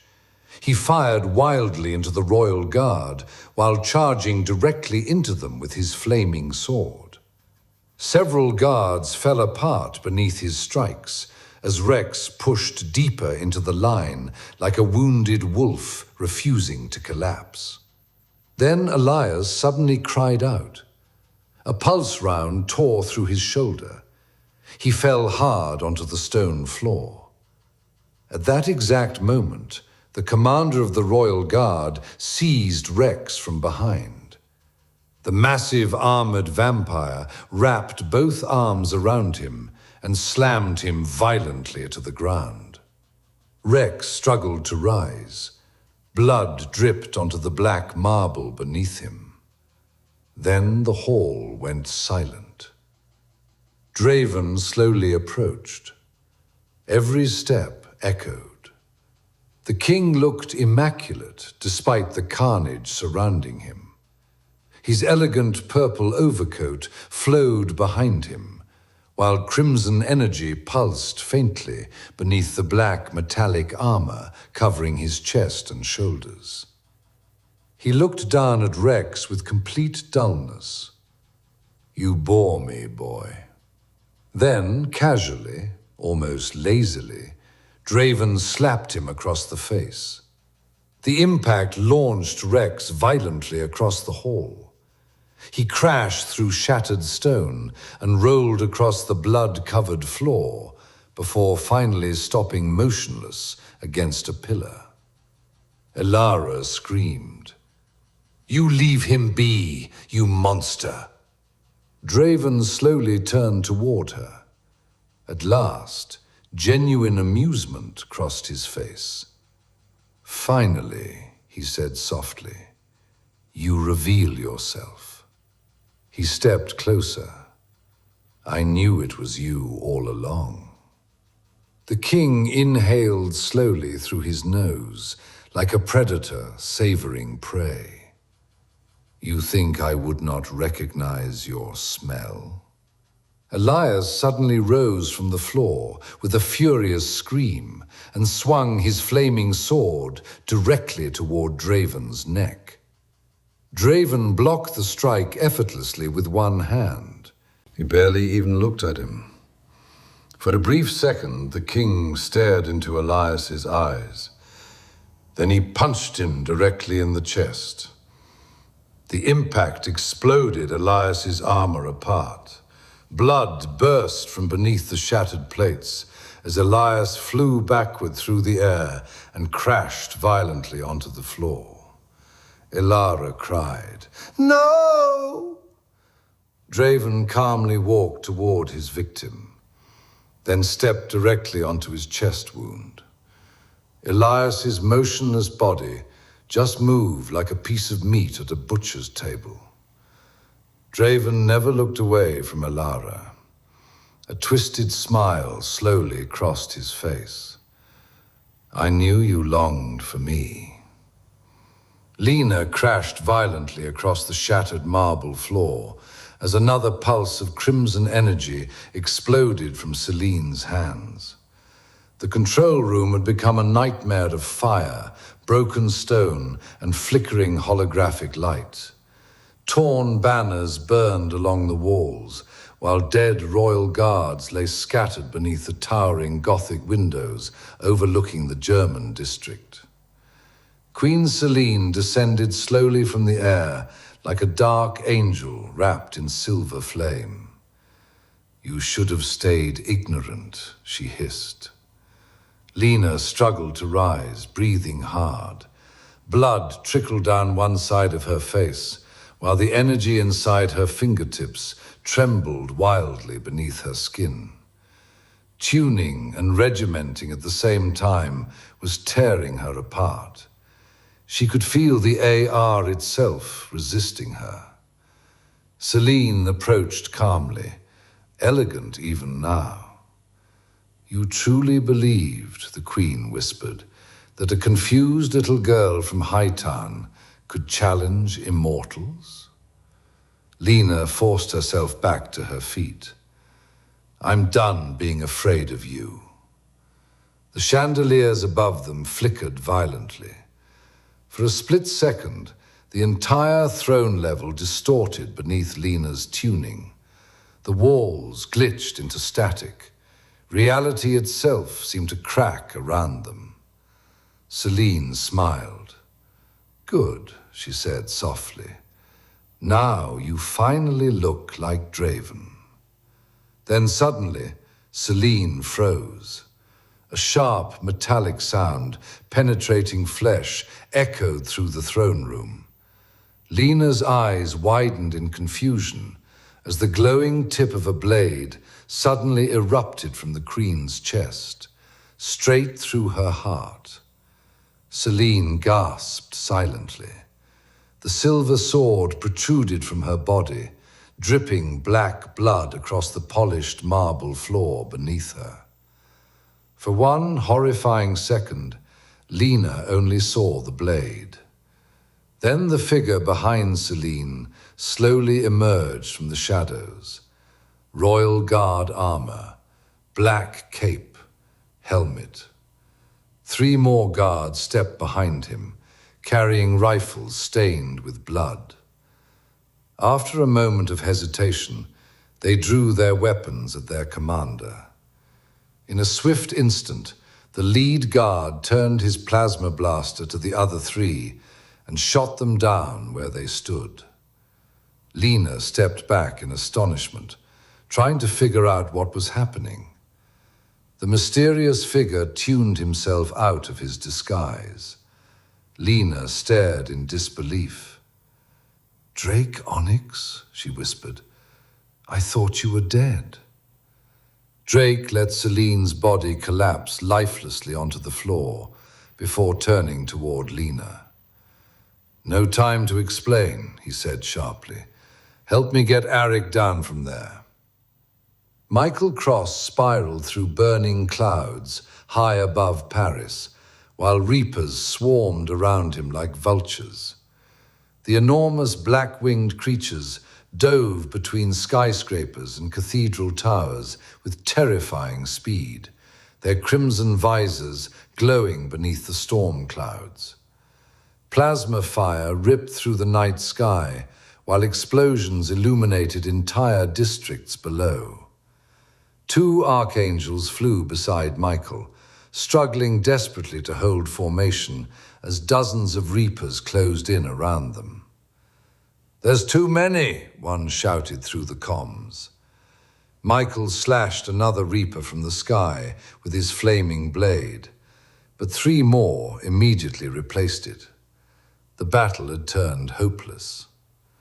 Far below them, the French district burned.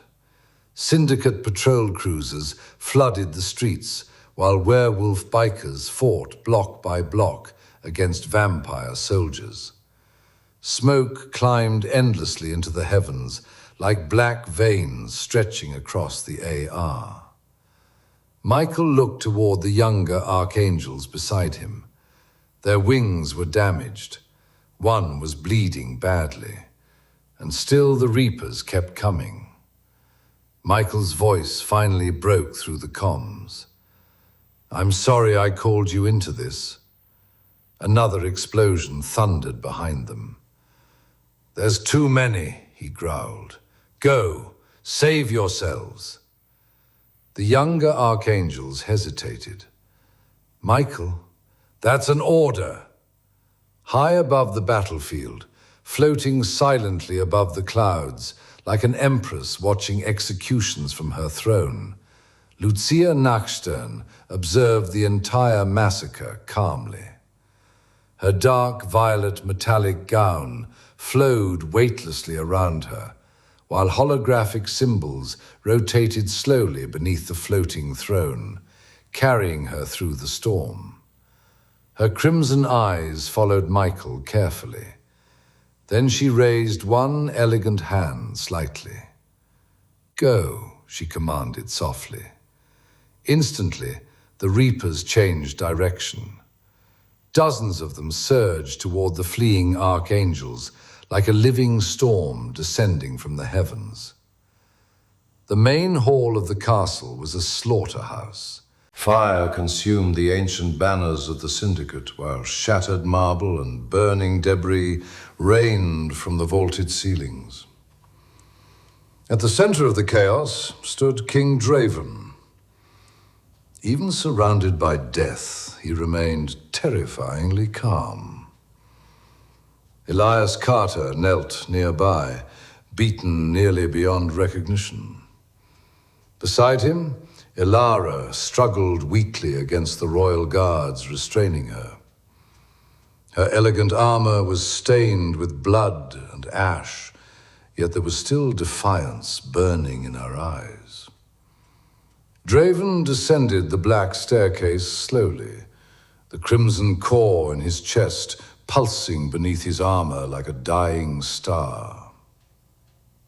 "Our daughter is being brought back as we speak," he said softly. "You will both live here with me in the beautiful AR forever."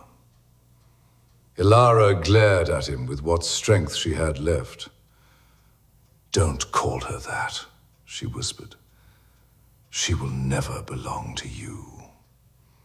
Her voice hardened, despite the blood at the corner of her lips. "She will stop this." For the first time that evening, anger flickered across Draven's ancient face. Far above the castle, inside the master control chamber, Lena struggled to remain conscious. Blood poured steadily from the bullet wound beneath her ribs, dripping across the polished steel floor, while flashing alarms painted the room crimson. Using her VR glasses, she connected to the central terminal of the master control program. Endless streams of code were spiraling around the massive chamber like digital hurricanes. Nearby, Drake carried the barely conscious Arik through the smoke-filled control room. He was using his flaming sword as a torch to see through the shadows and fumes. "Stay with me," Drake muttered sharply. Arik coughed blood onto what was left of the once golden clothes hanging from his body. The massive doors suddenly exploded open. An entire platoon of castle guards stormed into the chamber, rifles raised. The guard captain stepped forward. "It's over," he sneered. "You insurgent filth." Draven grabbed Ilara by the throat and started to squeeze. "Your mistake, will Anne said, cost you," he snarled at her. "And now both you and your daughter will die." High above the burning French district, aboard the floating Syndicate helicarrier, Michael and the two remaining archangels knelt surrounded by reapers and royal guards. The skyline behind them burned red beneath the storm clouds. One of the younger archangels trembled silently. Michael turned to his fellow archangels and said, "I'm sorry." Then he looked upward calmly toward the artificial sky. "I am ready," he whispered softly, "to see my daughter again." A Reaper raised its weapon. Back inside the control room, Lena collapsed onto her knees. The castle guards had bound her hands behind her back with energy restraints. Blood soaked through her armor, while her vision blurred beneath the flashing red emergency lights. One of the guards forced her head upward. "You should have stayed in Hightown," he hissed. Lena said nothing. She could only think of one thing. Rex, please still be alive. Inside the main hall, Draven tightened his grip around Ilara's throat. She clawed weakly at his armored hand, gasping desperately for air. Elias screamed helplessly from the floor. "Stop!" The Draven did not stop. Ilara's movements weakened, then slowed, then ceased completely. Her body fell lifelessly against the marble floor. For a moment, even the war around them seemed distant. Rex stood nearby, barely able to remain upright.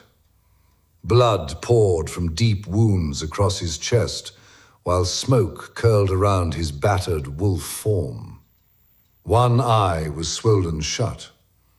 He coughed violently, blood spilling from his mouth onto the black marble beneath him. Still, he laughed. Draven turned slowly toward him. You forget one thing, Rex growled weakly. He forced himself back to his feet. There are more of us, he coughed blood again, than there are of you. Draven narrowed his eyes. Then Rex smiled through broken teeth. They're here. Suddenly, Ilara's fingers twitched. With what little life remained inside her, she slowly raised one trembling hand toward the wall beside the throne room. And regimented, the entire side of the castle exploded inward.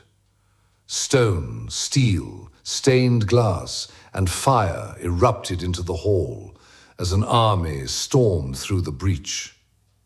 The Iron Howlers. Grimfang led the charge atop a massive black wolf, while Finn and Steelhide rode beside him through smoke and flame.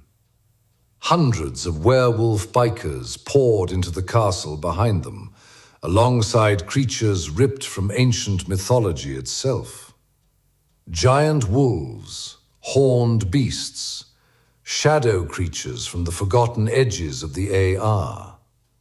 And above them, dragons. Massive, winged beasts crashed through the burning skies, breathing torrents of fire across the fortress. Draven's eyes widened for the first time. What? The vampires barely had time to react before pandemonium reigned supreme in the castle. Wolves tore royal guards apart beneath collapsing pillars, while dragons incinerated entire battalions in rivers of flame. The remaining syndicate aristocrats fled screaming through the corridors, and for the first time in their lives, they knew fear. Rex felt adrenaline surge violently back through his broken body. A second wind. He lunged back into the slaughter with savage fury, tearing through vampire soldiers beside the Howlers. "Hey, Grimfang!" he shouted, while ripping a royal guard's arm off. "What took you so long?" Grimfang fired a shotgun blast directly into a vampire's chest before answering. "You try convincing the dragons next time." A gigantic bronze-scaled dragon immediately swept overhead and unleashed a wall of fire directly across the battlefield. Some of the flames caught Grimfang's jacket. "Hey!" Grimfang shouted while slapping at the fire. "Watch it, buddy! We're on the same side!" But Draven remained standing amidst the destruction, cold, unmoved. "You'll need far more than this pest infestation," he hissed. Meanwhile, Finn led a squad of Iron Howlers through the upper corridors toward the master control chamber. They burst through the doors, machine guns blazing. Castle guards fell instantly beneath M6 gunfire and claws. The werewolves tore through the guards with brutal efficiency, while Finn vaulted across the central console, firing with impressive accuracy. "Miss me?" he shouted. Within seconds, the surviving guards were dead. Lena tuned her restraints to free herself, while Arik stumbled against the terminal beside them. Then she looked up, smiling. "I can't believe I'm saying this," she breathed. "But it's good to see you, Finn." Finn grinned. Draven's voice suddenly echoed through the chamber speakers. "How many seconds do you think I need to end this?" Lena slowly rose to her feet despite the blood loss. Her eyes burned with exhaustion and fury. "All I need," she whispered, "is 1 second." She summoned her flaming sword into existence. With a single, impossibly fast movement, she cut down the remaining guards surrounding the chamber. Then the impossible happened. The blade began changing. The fire collapsed inward. The metal folded into light, until finally, the sword became her VR glasses. The entire control room trembled violently as Lena floated upward into the air, surrounded by spiraling code and streams of glowing data. Then she entered the master control program itself. Inside the MCP, reality no longer existed. Only endless streams, infinite towers of code. And the avatar of the master control program was waiting at the center of it all, like a god guarding the gates of a digital hell. It smiled at her. You cannot kill paradise. Lena raised her flaming sword. Yes, she whispered. I can. The avatar lunged. Lena moved faster. One single strike. The flaming blade carved through the avatar's chest, and the master control program was no more. Across the entire AR, the Syndicate felt it instantly. Inside the castle, Draven staggered violently as crimson energy erupted from his body. No! Lucia collapsed beside her shattered throne, screaming in agony. No! Throughout the digital world, vampires from the Syndicate screamed as the illusion holding their empire together began to die. The world was silent, not peaceful, hollow. The neon towers of the AR flickered violently as enormous cracks of corrupted code spread across the sky like lightning frozen in place. Entire buildings dissolved into streams of data. Streets vanished beneath waves of static. Holographic advertisements screamed and distorted before collapsing into darkness. Rex Talon slowly opened his eyes. He stood alone in the middle of an empty, animated world. Everything looked wrong. The colors were too bright. The shadows were too clean. The wind moved without temperature. In the distance, frozen crowds remained motionless, like unfinished computer renders, waiting for commands that would never come. Rex looked down at his own hands. They glitched. For brief moments, his fingers became transparent wireframes before returning to solid form. His voice echoed unnaturally across the collapsing city. This can't be. The artificial sun above them flickered violently. What is this? Then, darkness. Rex gasped violently. Cold air burned his lungs for the very first time. Real air. Lena carefully removed the VR visor from his face, while alarms screamed throughout the enormous industrial chamber around them. Lena had been awake the longest. She had been helping others take their time to wake up on their own. The truth was worse than either of them imagined. Rows upon rows of human beings in hospital beds inside what could only be described as a food factory. Machines connected to endless black tubing and IV lines draining blood from their bodies into massive extraction tanks. Mechanical breathing tubes fed into their noses, while the IVs took their blood from one arm, and another one fed them a nutritional white liquid on the other, just enough to keep them alive. They were thin. Rex looked down at himself, trying to recognize his arms and legs. Everything was a little off, a little different. His once powerful body was just a shadow of itself. His hair had been shaved close to the scalp.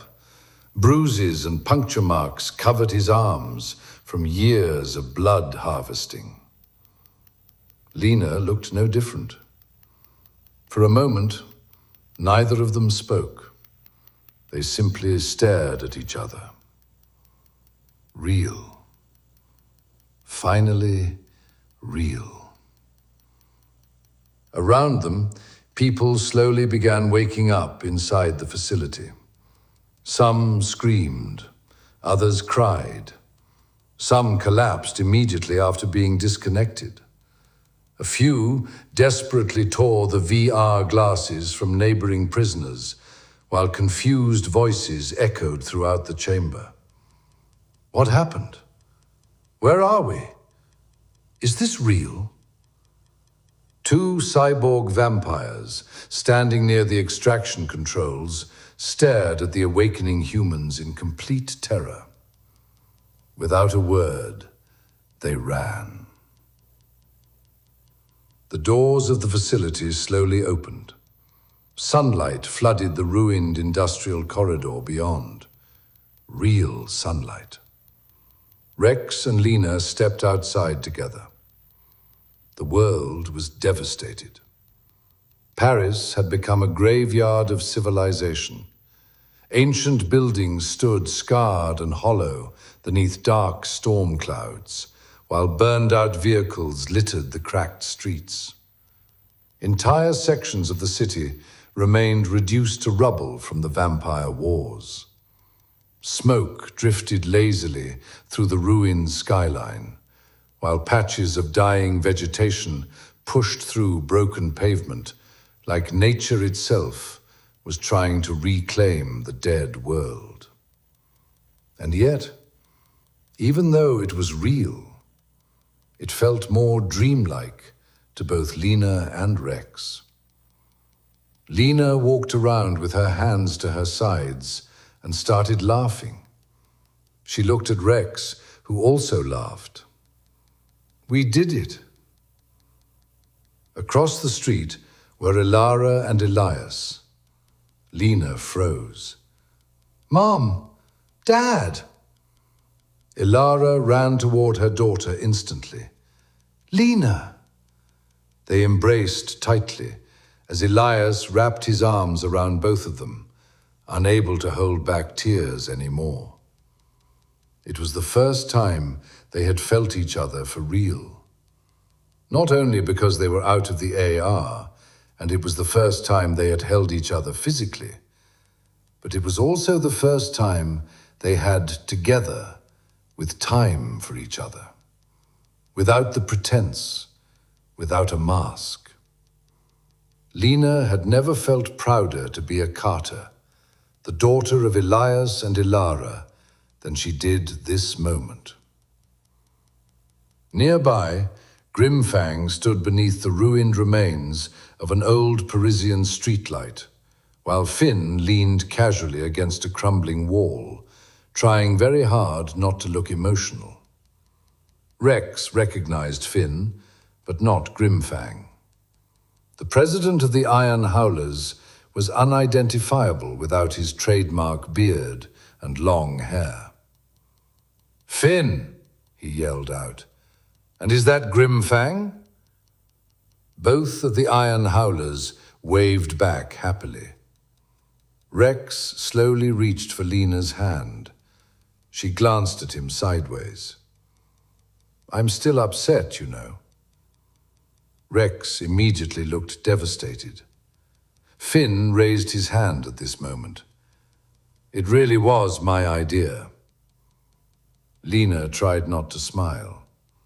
Rex looked genuinely wounded. Then Lena looked back at him tenderly.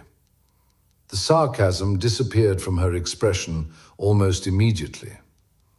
Rex still seemed uneasy. "What's the matter?" she asked softly. Rex stared out at the ruined world around them. How do we know this really is the real world? Lena stepped closer. "Kiss me and find out." They kissed softly beneath the ruined skyline of old Paris, while the dying sunlight painted the shattered city gold and crimson behind them. For the first time in either of their lives, nothing glitched. "Hello, Rex." "Lena." A familiar voice echoed from behind them. Everyone turned. Drake Onyx emerged slowly from the smoke-filled street. In the real world, Drake no longer resembled the elegant, aristocratic vampire champion of the AR. He looked colder, more mechanical. Pale synthetic skin stretched over sharp cybernetic implants that ran visibly along his jaw, neck, and temples. His glowing amber eyes burned beneath strands of short silver-purple hair, while pieces of exposed machinery moved subtly beneath the surface of his face whenever he spoke. Dark violet markings crossed portions of his synthetic flesh, like circuit patterns fused directly into bone. His body armor appeared battle-worn and practical now. White and purple combat plating wrapped around a cybernetic frame built equally for speed and survival. He looked less like a prince and more like a weapon that had learned to think for itself. Grimfang narrowed his eyes immediately. "Drake Onyx," he growled. "The man of the hour." Rex blinked in disbelief. "You?" Drake folded his arms calmly. "Well," he said, glancing toward the burning horizon, "the AR is gone." His glowing eyes hardened slightly. "But Draven and Lucia are here on Earth." He looked directly at Lena. "And the Syndicate will not give up this planet without a fight." Lena nodded slowly. "The Red Knights are on their way," she said. "We'll gather the resistance and hold them off until then." Rex suddenly grinned. "Hello, boys!" Two figures emerged from the smoke behind Drake, Arik and Darian. Lena gasped. "Arik! Darian! You're here!" The twins looked completely different in the real world as well. Darian's body carried sleek silver cybernetic plating integrated seamlessly beneath pale skin, giving him an almost angelic appearance, despite the glowing crimson eyes inherited from the Syndicate bloodline. His long white hair frames sharp mechanical implants running subtly across his neck and collarbones, like living circuitry.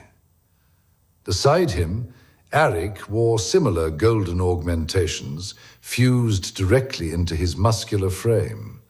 Gold and black cybernetic armor covered parts of his chest, shoulders, and spine, while glowing solar-shaped emblems pulsed faintly beneath the plating. His blonde hair hung messily around his face, and unlike the cold aristocratic perfection of the AR, both brothers finally looked alive. Broken and mechanical, but alive. The twins smiled at her. Arik looked down at his own metallic hands. "Well," he said dryly, "looks like we really are cyborg vampires." Darian smirked beside him. "Yeah." He tapped the side of his neck, where glowing implants pulsed faintly beneath the skin. "We've got cybernetic implants," Drake answered quietly. "The only way to keep them alive." Lena embraced both of her younger brothers tightly. For the first time since the war began, they looked like family. Drake finally cleared his throat. "That leaves only one thing." Rex raised an eyebrow. "What's that?" Drake pointed down the ruined street. 2 motorcycles waited there. One was a heavily modified Ducati Street Fighter V4, stripped down into an aggressive post-apocalyptic flat-track machine. Matte red bodywork wrapped tightly around exposed carbon fiber and battle-scarred metal, while oversized dirt tires and reinforced suspension gave it the stance of a predator ready to pounce. The engine snarled violently, even at idle, heat rising from twin exhaust pipes like breath from a dragon. Beside it sat a custom Suzuki GSXS 1000, rebuilt into a blue and white rally-inspired flat tracker with long travel suspension, knobby racing tires, gold inverted forks, and stripped naked body panels exposing the raw mechanical brutality beneath. Both bikes looked handmade for the end of the world. Rex stared at them, then slowly smiled. "Absolutely." Lena smirked knowingly. Drake looked toward Ilara politely. "Do you mind?" Ilara exchanged a tired glance with Elias, then smiled softly. Rex transformed instantly into full werewolf form, while Drake's cybernetic vampire body ignited with glowing energy beneath his armor. Both men now wore sleek racing leathers, built for war and speed alike. Finn burst out laughing. Grimfang crossed his arms proudly. Elias held Ilara close as the ruined world around them slowly began to breathe again. Moments later, Rex and Drake launched down the battered remains of the Magni-Core circuit at impossible speed. And not far behind them, Lena, on a custom BMW M1000R, was catching them. The hyper-naked retained the aggressive silhouette of the original German machine, but the bodywork was finished in a deep metallic white with electric red accents, glowing faintly beneath transparent armored panels, as though circuitry pulsed underneath the paint itself. Reinforced carbon fiber semi-fairings wrapped tightly around the exposed engine. The suspension had been raised slightly and tuned for broken terrain. Knobby, rally-inspired racing tires sat beneath gold-forged wheels. Her riding suit mirrored the bike perfectly. Lena wore a sleek, one-piece combat racing suit, forged from white adaptive leather, interwoven with red armored plating that subtly shifted shape whenever she moved. Thin, glowing lines of red energy traced across the seams like living circuitry, pulsing softly with her tuning abilities. Her helmet was perhaps the most intimidating piece of all. Built from matte white carbon composite with sharp cobalt detailing, it possessed the predatory shape of a futuristic fighter pilot helmet, fused with medieval knight aesthetics. Engines screamed across the ruined French countryside, while the sunset burned red across the horizon behind them. Lena had begun to regiment, and for the first time in centuries, Humanity was free. End of Season 1.